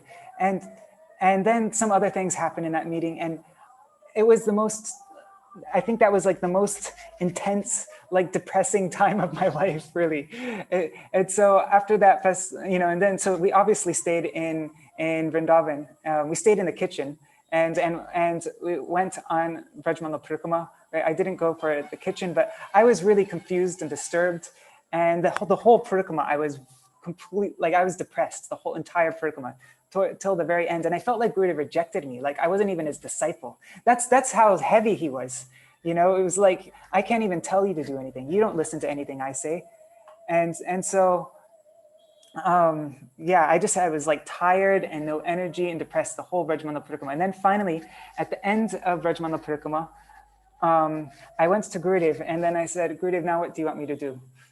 And at that time, Tirtha Maharaj was in the room, and Gurudeva was really he was really upset with me, and he said, why are you so skinny? It wasn't like a lighthearted thing, but he was like really like annoyed, and he's like, I want you to go see a doctor. And I still haven't gone to a doctor, but I'm not sick. Anyways, but then Gurudev said, I want you to be like him, and he pointed to Tirtha Maharaj, like healthy, and then Gurudev said, Gurudev gave me the order to go on Bengal Prachar with Tirtha Maharaj.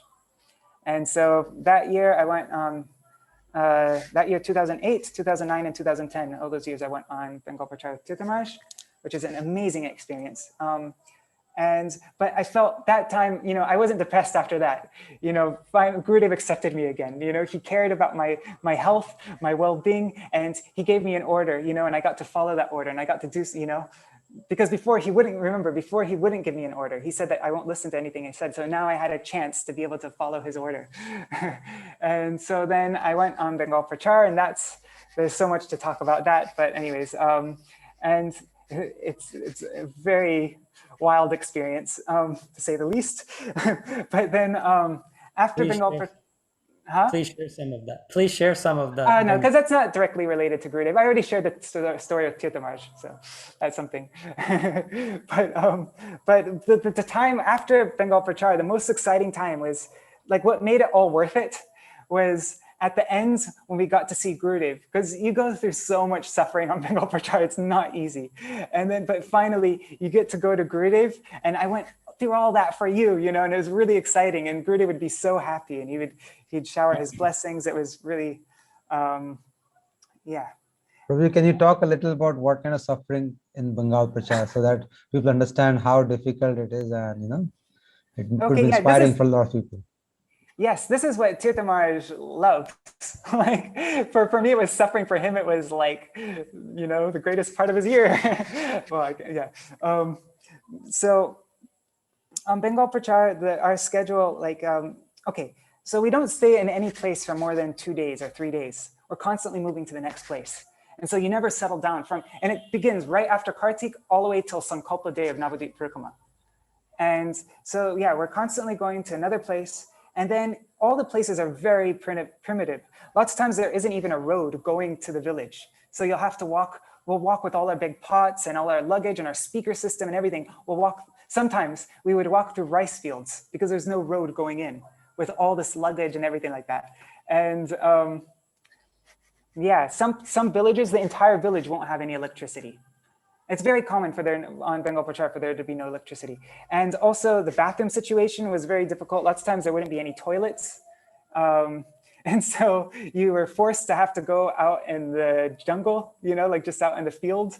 And lots of times the pumps were like a big opulence if there was a pump. Usually there'd be like one pump in a village, and that's where everybody would go to get their drinking water. But everywhere else there was just ponds. And sometimes you had to walk a long distance to get to the pump. And lots of times they'd cook with the pond water because the pump was so far away. And then you'd get dysentery and also just the whole, it's nonstop, like we do a program in the morning, then afterwards, Tirtha Maharaj would go out go from house to house begging rice and inviting people to go for parikrama, and then right after we'd do another program for lunch and feed the whole village there, and we'd cook for everybody, and then again, take a little rest and then go out again and then come back and then again do another program and then feed the whole village lots of times. And it was just nonstop for that whole time. And Tirtha Maharaj, I've never met anybody who's worked so hard for Gurudev like Tirtha Maharaj, really, like who puts that much exertion, he would wake up every morning at 3 o'clock in the morning or 2:30 in the morning and start writing. And then he would, I don't even know when he would sleep, because lots of times after lunch when he would take a little nap, very often people like Bengalis would come in and wake him up, and like Maharaj, like they just wouldn't mind like shaking him awake even. And sometimes he'd be like, and then he'd wake up and he'd be like falling asleep while he's talking to them, and it's a different culture there. Anyhow, yeah. So Tirtha Maharaj, he exerts himself like triple what anybody else does in Bengal Prachar, but still it was really difficult. But it's also really cool because you get to go to see different places where Param Gurudev used to preach. You'd meet lots of Param Gurudev disciples, and Param Gurudev stayed in this room here, and like you get to, yeah, it's a really awesome experience. But okay, so yeah, that's Bengal Prachar. What did I want to speak about next? Oh yeah, I wanted to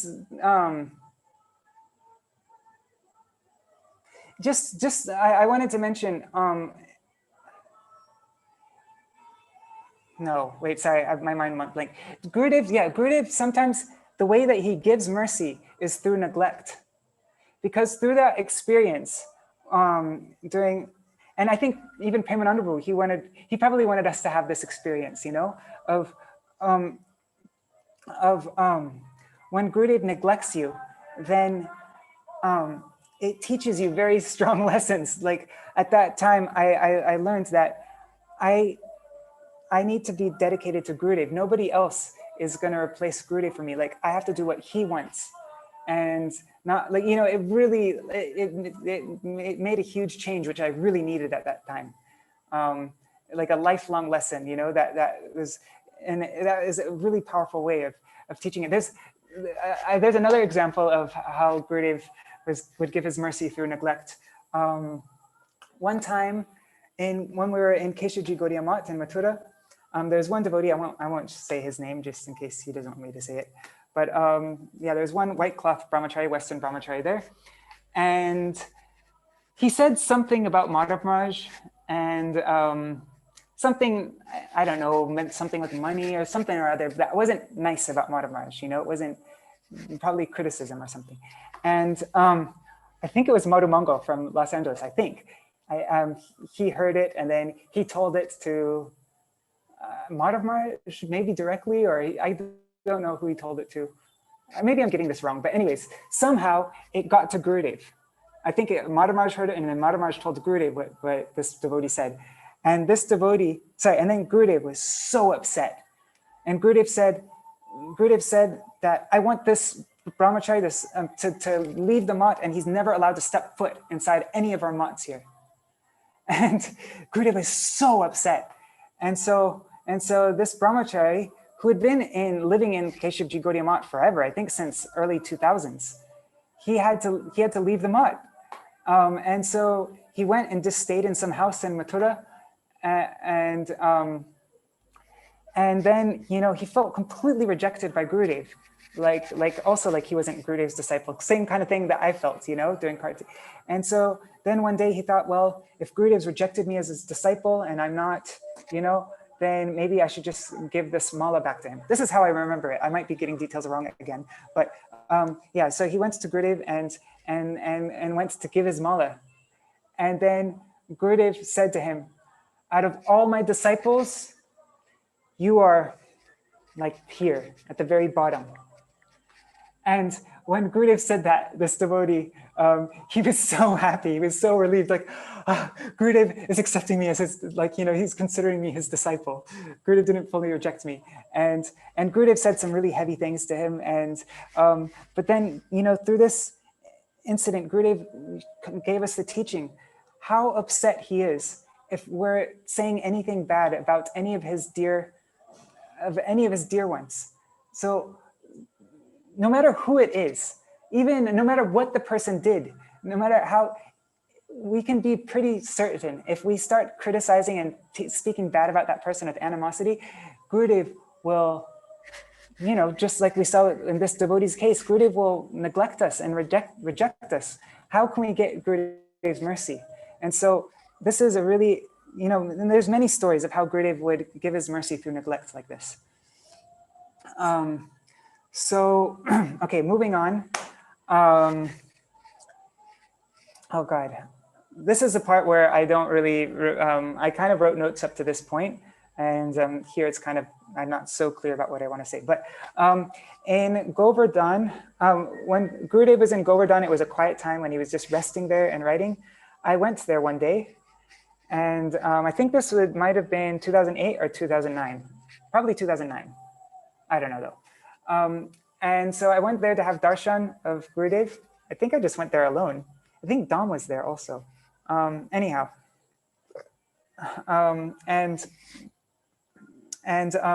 so Gurudev said to me, he asked me, what am I doing in Keshavji Gaudiya Math? What are, and so then I told him, well, I'm washing pots. I do kirtan twice a day. I make rotis twice a day. And I just went on the whole list of, you know, Dwadashi Diksha, all the different things that we do in Keshavji Gaudiya Math. And then Gurudev just started laughing. And he just like lifted his hand up, like, what is that? You know, like, and my mother told me that when Gurudev was in the West, he said to her that I want that your son does more than just wash pots and cut vegetables. And so, although at the same time, and another time also, Gurudev said that my mother said that, you know, I was traveling with Damodar Maharaj and leading kirtan and playing mridanga, and Gurudev said, no, I'm preaching also. And another time Gurudev said to my mother, he said that your son is not your son, he belongs to Krishna. But the main thing is that Gurudev, he didn't just want whatever situation I was in, and this doesn't just apply for me, this applies for all of Gurudev's disciples. He didn't want us just to get so comfortable in whatever position, whatever situation we're in, and just doing the services that we liked doing and what was easy. But he wanted us to come out of our comfort zone and make some sacrifice for him, really show that we're not, you know, otherwise we're just, is it actually service if we're just doing whatever we want just for, you know, in a comfortable way? And at this, I mean, of course, it doesn't mean that Gurudev doesn't want me to wash pots and cut vegetables and do all that kind of thing. That's actually really important, because if you don't do any of that, or like more seemingly menial service, I mean, it's not menial service, but whatever, you know. But, you know, if you don't do that kind of service, then you start to feel puffed up and you think that that's below me. And, and we see how Gurudev would train people up, like on top of, like with Tirtha Maharaj, again, sorry, I keep on talking about Tirtha Maharaj. It's just his disappearance day here, so I'm kind of like thinking about him. But with Tirtha Maharaj, even though he was doing the topmost services, he was leading Vrajmala Parikrama, he was writing, you know, the books that Gurudev was publishing, you know, Tirtha Maharaj would do like the first draft of that, and Tirtha Maharaj was, with, you know, some books, you know, Srimad Bhagavatam, he was writing every day. Like Tirtha Maharaj was doing all the biggest services that there was, you know, and preaching all over the world and managing so much. And the Bengal Prachar, all the Bengalis that come for Navadip Parikrama, like the majority of them are coming from Tirtha Maharaj's preaching, really. And so even though he was doing all the topmost services, he would not hesitate for a second to do the most low menial service. Like, for example, this happened during Vrajmala Parikrama time, I think, during Kartik time, I think, and also here in Navadip Parikrama, it happened, the ladies' latrines got clogged somehow. And so Tirtha Maharaj, he would just put on a gamsha and go straight into the bathroom, and he would unclog the toilet himself. You know, it was like overflowing with stool and stuff. And Tirtha Maharaj would go in there and get all dirty. Even though he was doing the topmost services, he wouldn't hesitate for a second to do the most menial service. And that was the way he was trained. That was the way Gurudev trained him from when he was a little child. He used to, you know, at that time there wasn't a septic system in Mathura, and you know, the night soil had to be taken out and water. So Tirtha Maharaj, from the very beginning of his life, and Gurudev trained up all of his brahmacharis that were with him from that time. You in this way of doing the topmost services and also not hesitating for a second to do the most menial services. But me, I was kind of doing something in between. I wasn't doing the most menial services, but I wasn't even doing anything that would, I was just doing whatever was easy and comfortable. But no, Gurudev wanted more from me, and I still am just kind of doing what I like to do. And I need to, take to heart what Gurudeva was trying to teach in this instruction. But yeah, that was one experience. Okay, I'm just gonna, it's getting late. Oh my God, it's already 10 o'clock almost. Sorry, I went way over time. Okay, I'm just gonna. No, keep going. There's so much time. Okay, I'm gonna just end here. No, keep going. Please tell us. Okay, I'll just tell one last thing then. One time, okay, this story, this wasn't directly with Gurudev, but this is a time when I felt most strongly with Gurudev, more than even when I was physically with him. Like, it was a very unique experience. And I don't know, I've told this a couple times already, and a part of me feels like I shouldn't be telling it, because then that makes it not special and it's not just between me and Gurudev anymore, and I'll lose everything I got from it. But I'm just gonna tell it anyways, because so when I was in Puri, I don't know if this was during Gurudev's time or not, if Gurudev had already entered Nitya Leela. I have a very bad memory, but it was during Rath Yatra time. And at that time, the devotees were going out and doing book distribution. And I hate doing book distribution more than anything. I don't even like talking to people about, like talking to people, like to regular people about Krishna or anything like that. I've never had any experience talking with regular people. I think when I was there with you, Sachin, when I did the book inventory, that was like one of the first experiences working with that Mexican worker. And that's like a very, I'm not used to dealing with other people. I've been very sheltered my whole life. I was in Badger, and then I was in the Mott. And so, but one day the devotees were going out, and just a thought came into my head that Gurudev would be happy with me if I go out on book distribution. So I'm just going to do it. And so I went out. Maybe some devotees were urging me to go also, I don't know. But I went out and I distributed books with the devotees there. But there must have been some little bit of sincerity, like some tiny little desire to please Gurudev in that action, because the next day, even though I didn't distribute that many books, I was a terrible book distributor. I didn't. But still, just because I made that endeavor, because I thought Gurudev would be happy if I did it. Then the next day, when we sang Shri Guru Charana Parma, and then after Vrinda Devashtakam, and I was leading both of those songs on the mic. And after we led Vrinda Devashtakam, we would sing it every day. And I was doing Mahamantra. All of a sudden, just like in the middle of the Mahamantra, I just it hit me really hard, it was so real and direct, and that Gurudev was happy with me. Gurudev was actually happy with me. And I kind of lost it. I think I started crying even while I was trying to really hold back the tears, because I felt it more strong and real than I've ever felt that Gurudev is happy with me. It's overpowering that Gurudev is pleased with me. I did something to make him happy, and he was showing it to me somehow.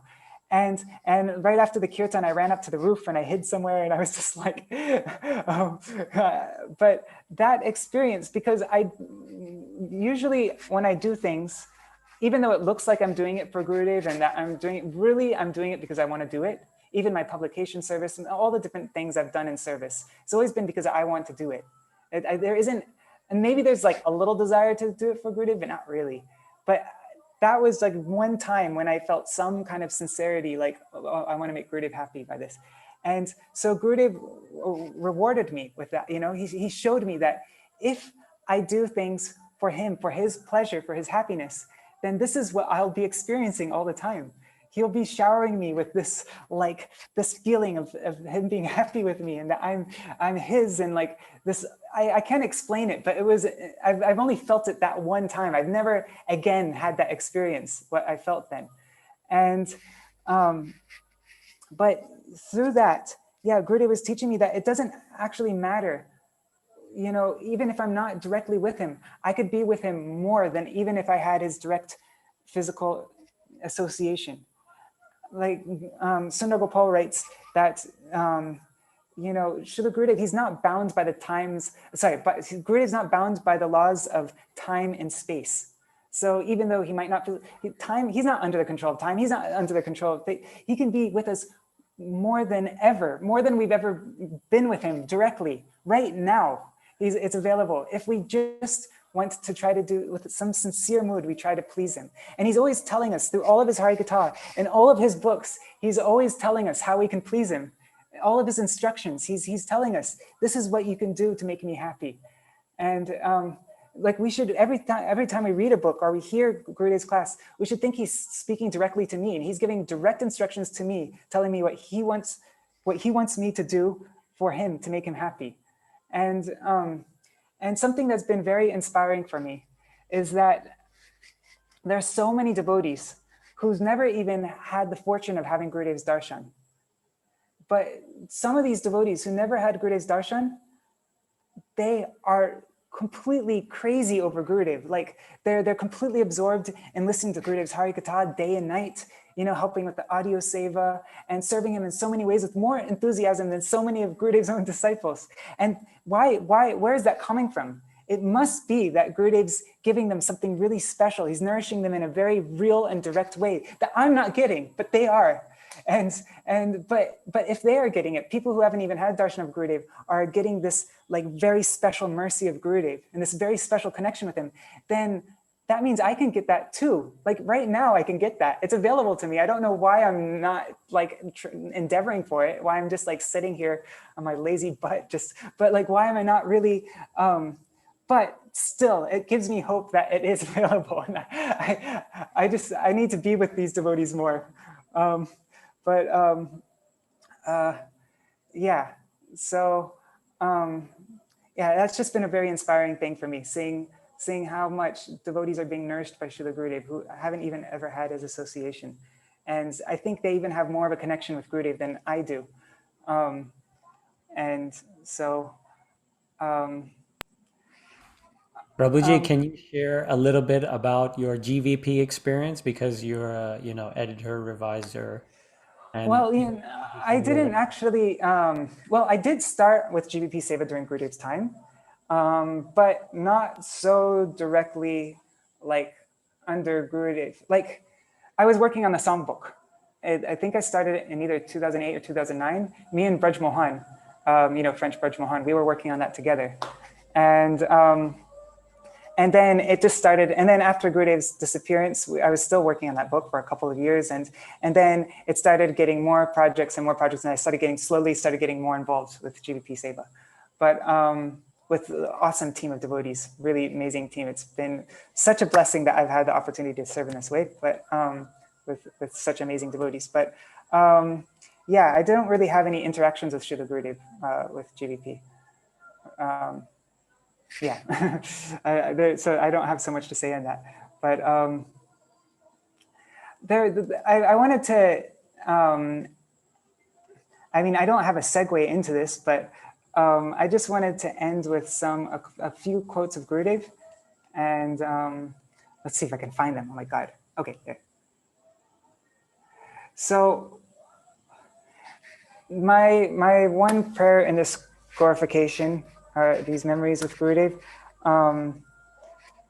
which I don't know. I don't even know how to sincerely make them or what, but at least this is the prayers that I hope to be able to make one day, like sincerely. We hear that our acharyas, there's a very common saying, like words of our acharyas. They say, Gurur sevak hoy manya apanar. The servant of Gurudev is to be revered by me. And so, and there's a quote from Srila Gurudev. He spoke this in Australia in February 9th, 2004, in Murwillumbah. He said, what is the symptom of one who has Guru Nishta? He will give proper respect even to a dog that is related to his Guru.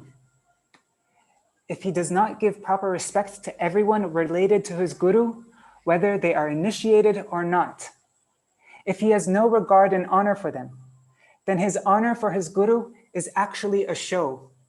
He has no real guru nishta. And Vaijanti Mala Mataji, she shared a quote with me from PureBhakti.Tv, which says, devotees with single-pointed, this is PureBhakti.Tv 2.4.244. Devotees with single-pointed focus feel tremendous affection for anything that has even a slight trace of relationship with their beloved Lord, with their Ishtadev. And so, the one thing, as we heard with the story of Jagadish, the one thing, Gurudeva is the embodiment of hope for us. Gurudeva would always say to us, don't be hopeless, don't be hopeless.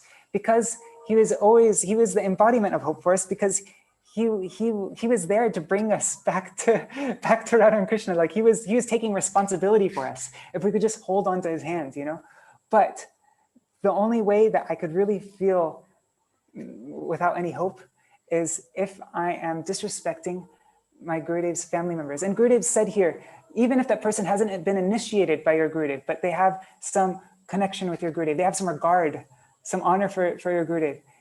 If you don't feel love for that person, if you're not showing them honor and respect, then any kind of Guru Nishta that you show, it's just, any kind of Guru Nishta that you exhibit, it's just a show. It's not real. You can't have any Guru Nishta. It's impossible.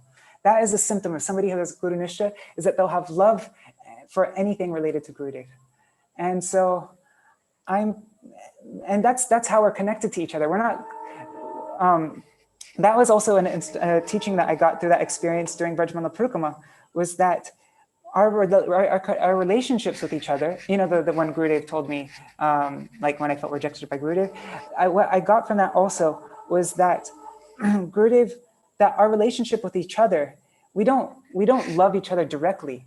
The reason why we love each other is because of our connection with Gurudev. So our love for each other is actually not our love for each other, it's actually our love for Gurudev. And so even if there's somebody who we hate, somebody who we shouldn't hate them, that's the point. But even if there's somebody we have nothing in common with, they're annoying to us, we don't get along with them, they might say unwarranted bad things against us that aren't true, and we might really not like that person. But if that person has, we shouldn't care about any of that, but we should just look at, well, what's that person's connection with Gurudev? And based on that alone, we should deal with everybody else. But to come to this platform of being able to actually have regard and honor for everybody like this related to Gurudev, that's not possible just by an endeavor. I can't just try really hard to respect everybody. That's going to be artificial. And what is the way that we can do that? It's explained in this song that we just sang in the beginning. Gurudev kripa bindu diya koro e dase trina peksha atihina shakale sahane baladiya koro nijamane sprihahina. Whatever thing that happens to me, oh Gurudev, please give me a drop of mercy and help me be able to tolerate it. Everything that happens. Also, every experience that we get in spiritual life, every kind of seemingly unfavorable thing is actually a test for us. And Gurudev's there watching us to see how are we going to deal in this situation. And, so if we actually see Gurudev's face there in every adverse circumstance, because we've been in lots of adverse circumstances after Gurudev's disappearance. But if we look at each one of those experiences and see that as Gurudev's looking at me right now, and this is a test, and he wants to see, I have two choices. I can either recognize Gurudev's watching me right now, and I can do what Gurudev will be most happy with, and that this will be an opportunity for me to be connected with him in a way that I wouldn't have previously without this experience. Like it's an opportunity. Every adverse circumstance is an opportunity to be connected with Gurudev in a more deeper way than ever. If I can just pass through it right, and I don't forget him. So sakala sahane. And when I do this, and I'm connected to Gurudev, then nijamane sprihahina. I won't care what anybody else thinks of me because I'm connected with Gurudev. Who gives a damn about my honor and what people think about me? I have Gurudev. That's all that matters to me. People can laugh at me. People can hate me, but I have Gurudev. That's all that matters. And then the next verse, he says, Sakale saman korite shakati deho nata jata jata. He's praying to Gurudev. It's only by your mercy, Gurudev, by a drop of your mercy, that that I'll get the power to be able to honor everybody, but not just honoring everybody in some superficial way, but no, really in the proper way, heartfelt, jata jata, according to their position. There's a whole article that Param Gurudev gives on this topic. One must correctly identify a Vaishnava. It's one of my favorite articles. You can read it a bunch of times. It's so good. But it's all on this topic about how we actually recognize a Vaishnava and then how we deal with them accordingly. And when you actually recognize your relationship with the Vaishnavas, then you're automatically overcome with affection for them. Like upon recognizing your brother, one is automatically overcome with brotherly affection. It's like all of our relationships with each other. But this is only possible through Srila Gurudev's mercy. So that's why we sing this song. It's such an important song. And it's for this reason that we're not honoring people, that when we chant Harinam, we don't get any happiness. So once we're able to honor everybody properly, then Tabito Gaibo Harinama Suke. Then we will be able to chant Harinam happily, and Aparad Habe Hata, all our offenses will be destroyed. Srila Gurudev writes in his purport of and Madhuri Kadambini somewhere, it's from, it's in regard to the story of, who is it? Oh God, my mind went blank. I'm just a bit nervous, that's all. What the heck? It's like a really prominent person. Anyways, in regard, what the heck? It's like the most basic thing. Anyways, who is it who called Narayana, like who at the time of his death, he was calling for Narayana? Ajamil. Yes, Ajamil. Yeah, so in regard to that story, Gurudev writes in the purport, or maybe it's Vishwanath Chakravarti Thakur directly writes about this, but I think Gurudev is quoting Srila Vishwanath Chakravarti Thakur, that's it. He says, for those who have never committed offenses to the Vaishnavas, there are only two stages. They don't have to go through this whole long, going through this whole struggle of going, anartha, shraddha, sadhusanga, bhajana kriya, anartha, nivritti, going through all the anarthas and this whole long process, which takes many, many lives. No, there's only two steps. They skip shraddha, sadhusanga, bhajana kriya, anartha, nivritti, nishra, sakti, bhav, prem. They skip all that. There's just two steps. One is nam grahan. They chant the holy name, and Vaikuntha Arohan, and they directly ascend to Vaikuntha. So the only reason we have to go through all this struggle in our developments in spiritual life is just because of our offenses to the Vaishnavas. That's the root of it all. And so, so this is really the most important thing that we can pray to Gurudev. So Sakale Saman Korite Shakati. Then the next verse, then Aparad Habihata. Then the next verse, what is it? Kabe Heno Kripa Labhya Ejan. Kritartha Hoi Venata. Oh Gurudev, when you give me this mercy, when will such a thing happen? When I'll be able to recognize Vaishnavas and honor them accordingly? Oh Gurudev, Kabe Heno Kripa Labhya Ejan. When will I get this mercy of yours? Shakti Buddhihin Ami Atidin.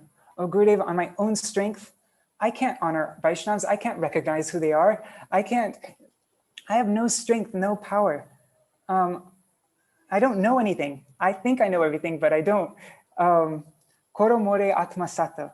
Oh Gurudev, just please make me yours. Make me koro more atmasatma. Make me close to you. Make me your atmasata. I don't know how to explain it. And then the next, because when we come close to Gurudev, that's when we're able to recognize everybody. Then the last verse. Jogata vichare kichu nahi pai, tomara karuna sar. When I look at my own qualification, I see I have nothing. I'm not qualified for anything. I'm a lost case. I'm a hopeless case. But tomara karuna sar. But your mercy is the essence is my everything. Karuna sar. Karuna na hoile kandiya kandiya. But Gurudev, if you are not merciful to me, if you don't help me be able to do this, then I have no hope. And so then weeping and weeping, prana na rakibo ar. I will give up my life. And so I'm praying with this opportunity, which being able to glorify Gurudev, this is what is our nourishment. And this is what can really boost us to be able to make a change in our lives and be able to try to really sincerely follow him. There's opportunities there. I don't know if I'll be able to take it, but my prayer is that that everybody tolerates all my offenses and and that one day I will really be able to truly honor everybody properly. You know, like I can actually sing the song of Srila Bhaktivinoda Thakur in a sincere way, and really, like from the core of my heart, that I really will feel that without Gurudev's mercy, that I will, you know, weeping and weeping, I want to give up my life. And yeah, I pray that that for the rest of my life, I can always be closely associated with Gurudev's, with my family, and that they can help me be able to serve Gurudev. I'll end here. Vanchakalpatarubhyashta kripa sindhubhya eva cha patitanam pavanebhyo vaishnavebhyo namo namaha. Dhanyavad. Madhukar Prabhu, thank you from the core of my heart. Thank you so much, Prabhuji. I can't tell you that how beautiful your discussion and memories of Srila Gurudev and how many lessons you're sharing with all of us. Actually, I'm seeing that so many of these lessons directly apply to me personally. And it's when I hear these memories, as many devotees have shared, and I'm sure all of you feel that it's like Srila Gurudev speaking to us, you know? So thank you so much, Prabhuji, for sharing these memories, even though I know you were somewhat hesitant. But if you know the plight of devotees like myself, that by sharing this, we get so much inspiration, you know, we get so much inspiration. So I remember when Shravan was speaking that time in Puri, because I would always hide before, like, because I didn't want to glorify Gurudeva, I was always too afraid. But I remember Shravan said the biggest trick of Maya is that when somebody asks us to glorify Gurudeva and we say we're not qualified, and we avoid it. That's the biggest trick of Maya. And anyways, he was like really tearing into that point, like when we say, oh, no. And so then at that time, I was like, okay, I have to, like, if somebody asks me to speak, I just have to accept it, even though I don't want to. Yeah, but I think that's it, like for everybody. If we ever get a chance to glorify Gurudev, we can't like put it down, reject it because we're shy, you know. Yeah, I think I think you're absolutely correct. And to the glory of this program and those who have started it, it has been such an inspiration for all of us because we see how Srila Gurudev touched everyone and in such a unique way. So I wanted to, if you don't mind, I wanted to touch on some of the points that you made that really stuck out to me. And I pray that these points and these memories remain in our heart. So the way you began was so beautiful that, and actually wrapping it up nicely with the same thing of how we must correctly identify a Vaishnava and how we must honor them, and how Param Gurudev wrote in that article that, you know, we should not think we are so we should not think that we love Gurudev so much, but that That he loves us so much. That he right? Oh, I'm sorry, that he loves Yeah. us so much.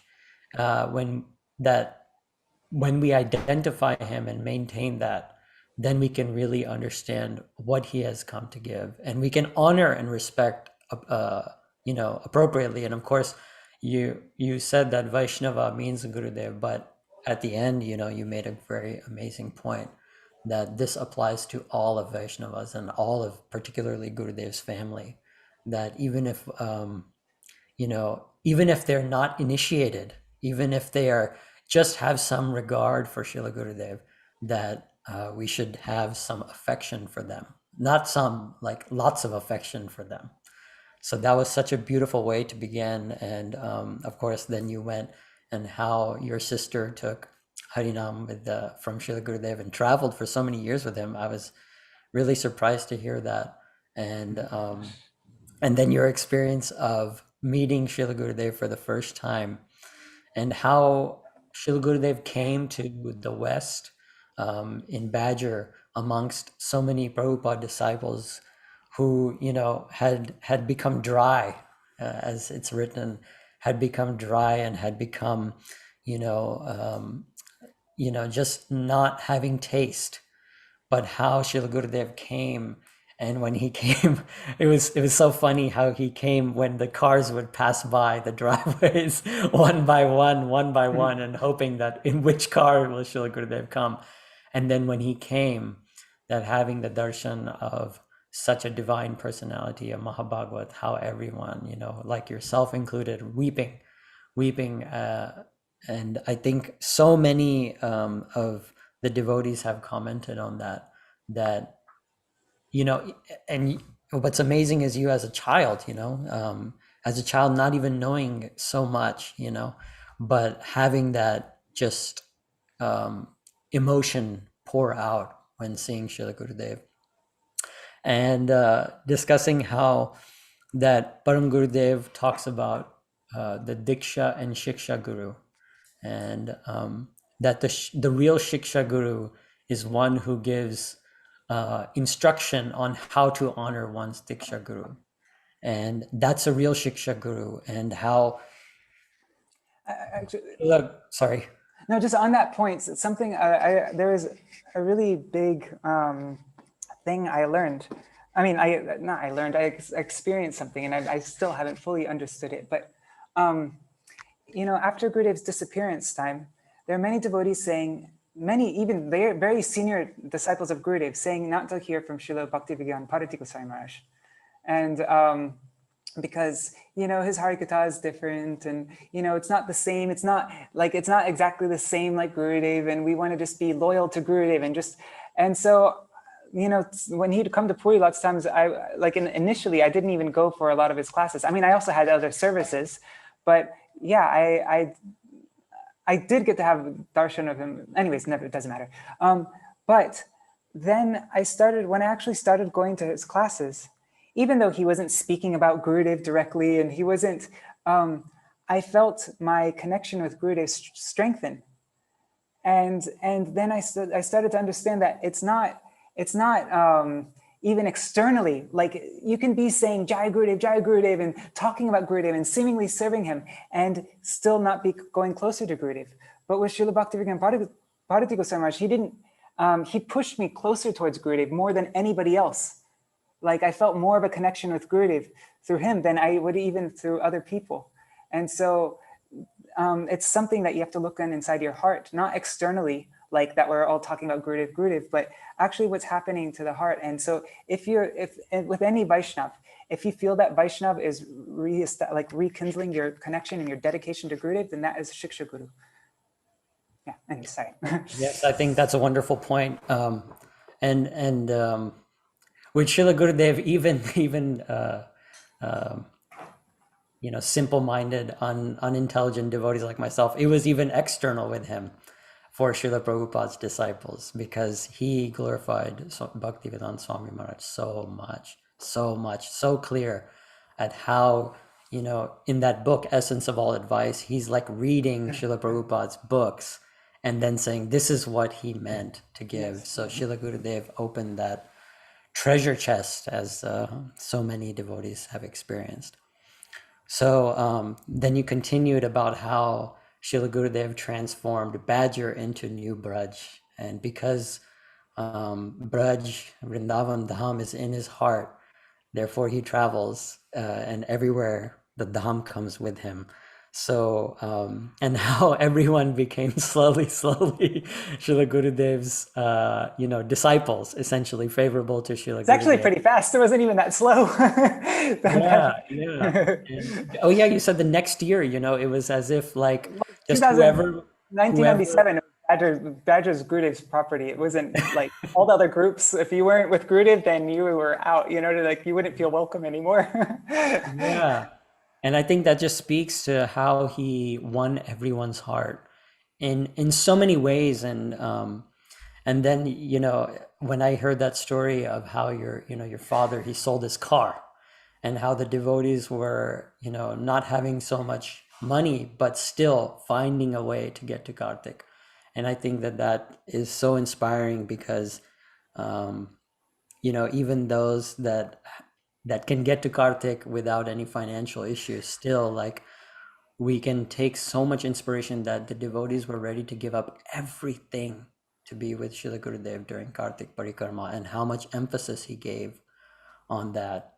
Actually, when we came back from that Kartik, we didn't even have a place to stay because they got rid of their apartment, and we were just like staying with different people. And my dad didn't have a job, and so he was like trying to figure out what to do. And he flew over to Japan, and it was like trying to I don't know, it was like a crazy time because that's what Gurudev made everybody just go nuts, like nothing else mattered. Yeah, and I think, you know, that itself, when you were sharing that, is just how much, you know, the devotees of Badger are actually so glorious, each and every one of them. And I mean, I only got a touch of that when you came to Houston, so definitely I heard that. And well, just it's all Gurudev's glory, really. It's none of the other devotees' qualities, even. yes, Srila Gurudev's glory, of course, and just the conviction that he brought that he can take us.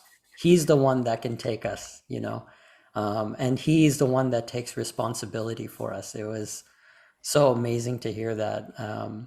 Then continuing about how Prabhuji, you were sometimes traumatized reading shlokas, or how it was very traumatic. But, you know, Srila Gurudev was like so particular, and you mentioned this multiple times, of how particular he was, that we each as his disciples or as his followers know exactly what he came to give, not like, you know, Hindi mein kehte hain ki 21-20 ya 19-20, not, it should be perfection.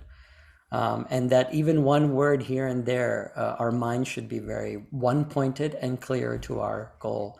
And though he was so heavy, as you said, he was so heavy, but along with that, he had so much love and affection, because only someone who is having that much love and affection can be heavy. And I think Srila Gurudev had that amazing special quality that, you know, on the one hand, you think he loves me the most, or I, you know, but on the other hand, you say, oh, if he rejects me, I'm finished. And then, of course, you shared that example of how you felt when you asked him, you know, Vrindavan Dham or Mathura, where should we stay, and how you felt so rejected. But then, no, I didn't feel rejected. Yeah. Sorry? I didn't feel rejected. Like that was like I would normally you would think it'd feel rejected, but actually that's what made me feel closer to Gurudev. Yes. Yeah. That rejection is also an instruction. And it's like the way you described, I think that you were so happy later when he instructed you to go to Bengal Prachar, because you felt that, you know, then you could do some service to please him. And I think one of the most amazing, you know, parts you said, when you said, if Gurudev, when Shravan, Prabhu, I think he mentioned this, and he said, if Gurudev said, if Krishna were to appear in front of you and ask you for a boon, I think it was Shravan, is that correct? Yeah, Shravan spoke this, yeah. Yeah, if Krishna came in front of you and asked you for a boon, what would you ask? And, you know, so many, you know, kids, I think at the time, they said so many different things. And then he said, you know, Shama Sundar Shikanda Shekhara, like that only, don't ask even to be his servant. Only one thing you should ask is that, how can I want to be the servant of your beloved, dear most Srimati Radhika. So Gurudev gave this instruction to everybody, even, and I think so many of the devotees have expressed this in this memories program, is that even to the very like child, even to the children, he would give the topmost thing from the outset, you know, just be pakka, right straight. And you share. But also another point though, he always would bring it, he would always come back down to where we are also. Because like that's something that many devotees would think, that Gurudev was just talking about rasik things all the time. And actually, but Gurudev would give so many very basic classes talking about the most essential things. He would spend so much time speaking on the other cantos of Srimad Bhagavatam and other stories, you know, going through Brihad Bhagavatamrita and Jaiva Dharma, Bhagavad Gita, everything. But because when he would speak about these topmost things, it was so like sweet and juicy that everybody just gets so excited about that, and people would, anyways. But yeah, Gurudev would always give us, like, he never made anything cheap. He was always very sensitive how he presented things, and he always would tell us not to jump, and that we have to start from where we're at. I should have mentioned that before, but anyways, yeah. No, you did mention it also, and I think that segues into, you mentioned that Srila Gurudev always used to speak Prahlad Katha, Dhruv Maharaj Katha, and he would say, what are the teachings? You mentioned that so nicely, that what are the teachings that we are supposed to learn from each of those kathas. So yes, indeed, I mean, Srila Gurudev took us from the bottom, bottom up. I'd say first become like Dhruva Maharaj, first become like Prahlad Maharaj, don't jump. Yeah. Yes, I remember, can you, he would say, can you be like this? Can you be like this? This is how you can assess yourself. And I think just multiple times you mentioned this, and I think this really hit home for me personally, is that how no matter what, do not criticize any Vaishnava, do not criticize, and how, and someone just commented here, the negligence versus rejection, but for this, Gurudev would even reject, because if we criticized any of his family members or any of his dearmost, how can we expect that he accept us? So he was very particular about this, and I think by your grace we can understand also this, and Srila Gurudev's mercy, that how we can avoid criticism and how we can develop love and affection like he did for everyone despite our anarthas. Then you also made one wonderful point about how to please Srila Gurudev, we should also, not also, we should try to do things that we're not so comfortable with, not just the services we like. And Srila Gurudev told you, I don't want you to just cut vegetables and wash pots, that we should preach. And you did that the first time you went out for book distribution, and even though, you said it was like something you never wanted to do, you didn't like it. And even though few books went out, you shared that intimate experience. Yeah, and that was like the one time I ever did anything like that. Still, like to this day, that's how lame I am. But anyways, yeah. I think that just speaks that he's so pleased with even the smallest endeavor if we go out of our way, if we take something a little bit uncomfortable. And this is the reward, this is the reward that we get to meet Srila Gurudev. And I remember, and if you don't mind, I'll share this. I remember there was this small video, I think it's about 30 seconds long, and I believe it's in California. I don't remember if it was in Badger or somewhere. But Srila Gurudev said, he said, he was referring to the book table, and he said, if someone distributes 10 books by the time I come back next year, I will give them Shraddha. Whoa, And he said, if someone distributes 50 books, I will give them Nishtha. And if someone distributes 1,000 books, I will give them Ruchi. Ruchi. Can you imagine? Only Srila Gurudev can say this. Yeah. And how much emphasis he gave on book distribution. So I'm sure that I didn't distribute 10 books that year. I'm sure of that. No, but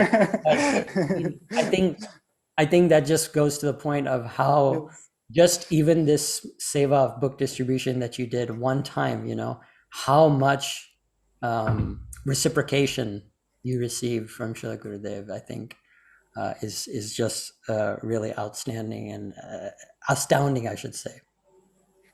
And what's amazing is that you you made this really important point, and it's so funny because I just heard yesterday from Lavanga Manjari Didi, who you mentioned also, is that those I did mention her. Yeah, sorry, never mind. That those that didn't get his physical darshan, that how how he's available now, how Srila Gurudeva is still available, not confounded by time and space, you know. And she was saying, and this speaks to what you said just now also, is that those that haven't had darshan, they get darshan from these types of memories programs. You know, they're so nourishing for devotees like her, because this is how they hear of the personal aspects of Srila Gurudev also, but you know, just all sorts of things from each of the memories. So and seeing by hearing is better than seeing directly with the eyes. Gurudev yes, would always give that point. yeah. So when, you know, in Vapu, Vani and Vapu, right? That by hearing of these glorifications of Srila Gurudev, we get to experience him directly and get to see and have his darshan directly. So I mean, I think, wouldn't say he's hearing from me, but you know, from more than somebody said. Just yeah, yeah. I mean, I would say for me personally, Yeah. you know, this is extremely nourishing, and I know so many devotees also share this sentiment. So, you know, thank you very, very much, Madhukar Prabhu, for sharing these beautiful memories. Ajay Krishna Prabhu, would you like to also add anything? No, Prabhu, thank you so much. And I just want to say, Didi has shared two links, very nice links. Yes. One is for the app which Prabhuji is managing, and other one is for the harmonist, which talks about how to identify a Vaishnav. Well, and there's one website, actually, gurudevmemories.com. And actually, Ajay Krishna Prabhu, we've been posting your memories every month for a long time now. There's like so many of them. So Yes. every month we've been posting one of your memories there. But yeah, everybody can visit that website, gurudevmemories.com. Yeah, that's also very nice. And Prabhuji, on your Gaudiya Kirtan app, can you get the meaning of the is it there or not there? Maybe I'm not able to. Word for words. Well, right now the Gaudiya Kirtan app is in a very raw stage. It's like very baby stages, and it's gonna get. We have like I think it's probably 10% right now done. Like we have a lot more to do on it, and it's gonna get a lot faster and better and more things. So. But even 10% is so good. It is very nice. I mean, like a lot of songs you don't know how to sing, you can play them and sing along. It's really beautiful. But I was not finding the meaning there. So I thought maybe I'm not able to set up properly. For the ashtakams, we don't have the word for word meaning, but for all the Bengali songs, we have the word for word. We will add the word for word meaning for all the ashtakams also. But, yeah. Okay, Prabhu. Thank you so much. It was really wonderful listening to you. You were telling me I'll be able to speak only half an hour, but look at Gurudev's mercy. Sorry. And it was really nice. And you had so many experiences, so many nice feelings and thoughts, which we could really inspire all of us, I think. And I'm grateful for the opportunity. We are very motivated to now respect all the Vaishnavas, especially after hearing what you said and what Gurudev said about it, how Gurudev takes it so seriously. And if you disrespect any of his people, even if they're doing something wrong, then that's why we are not getting any taste in Harinam. So important. We are wondering what is happening. Why are we not getting any taste? We've been chanting for 20 years. But this is the reason Gurudev also told us many times that because you're doing aparadh. And we actually don't understand it because we are not used to this, and we take it very, very lightly. But it is so serious. Like it's treated like an elephant, which can uproot your bhakti from the roots, actually, if you don't respect Vaishnavas. So I feel this is the crux of the matter, actually. If you learn how to respect Vaishnavas, we are through. As you said, only 2 steps then. Yes. Nam Grahan Vaikuntha Arohan. Yes, that was really very motivating and very nice. So many things to say, but it's very late, Prabhuji. Thank you so much for such beautiful Harikatha. Thank you. Thank you for that. I would also just like to add, you know, Madhukar Prabhu also runs, or I should say manages, a number of WhatsApp groups as well. Making Time for Kirtan is one that I'm part of, and on his Facebook page, he reads Srimad Bhagavatam every day.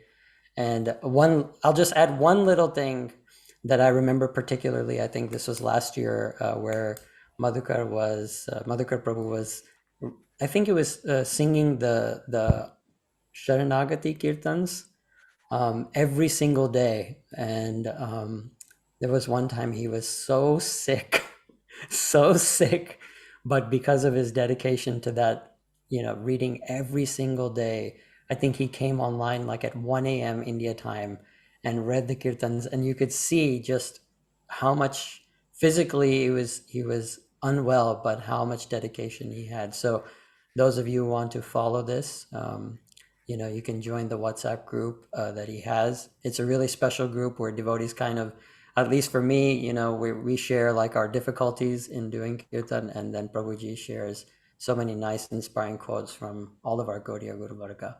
So, just wanted to share that, and thank you for that service also, Prabhuji. Very well. Thank you. Very well. Hare Krishna. Thank you very much to all of those. So many people stayed, we can hear you for another few hours, Prabhuji. So that I think is a testament to your memories. Very well. So thank you very, very much to all of the devotees who heard and will hear in the future.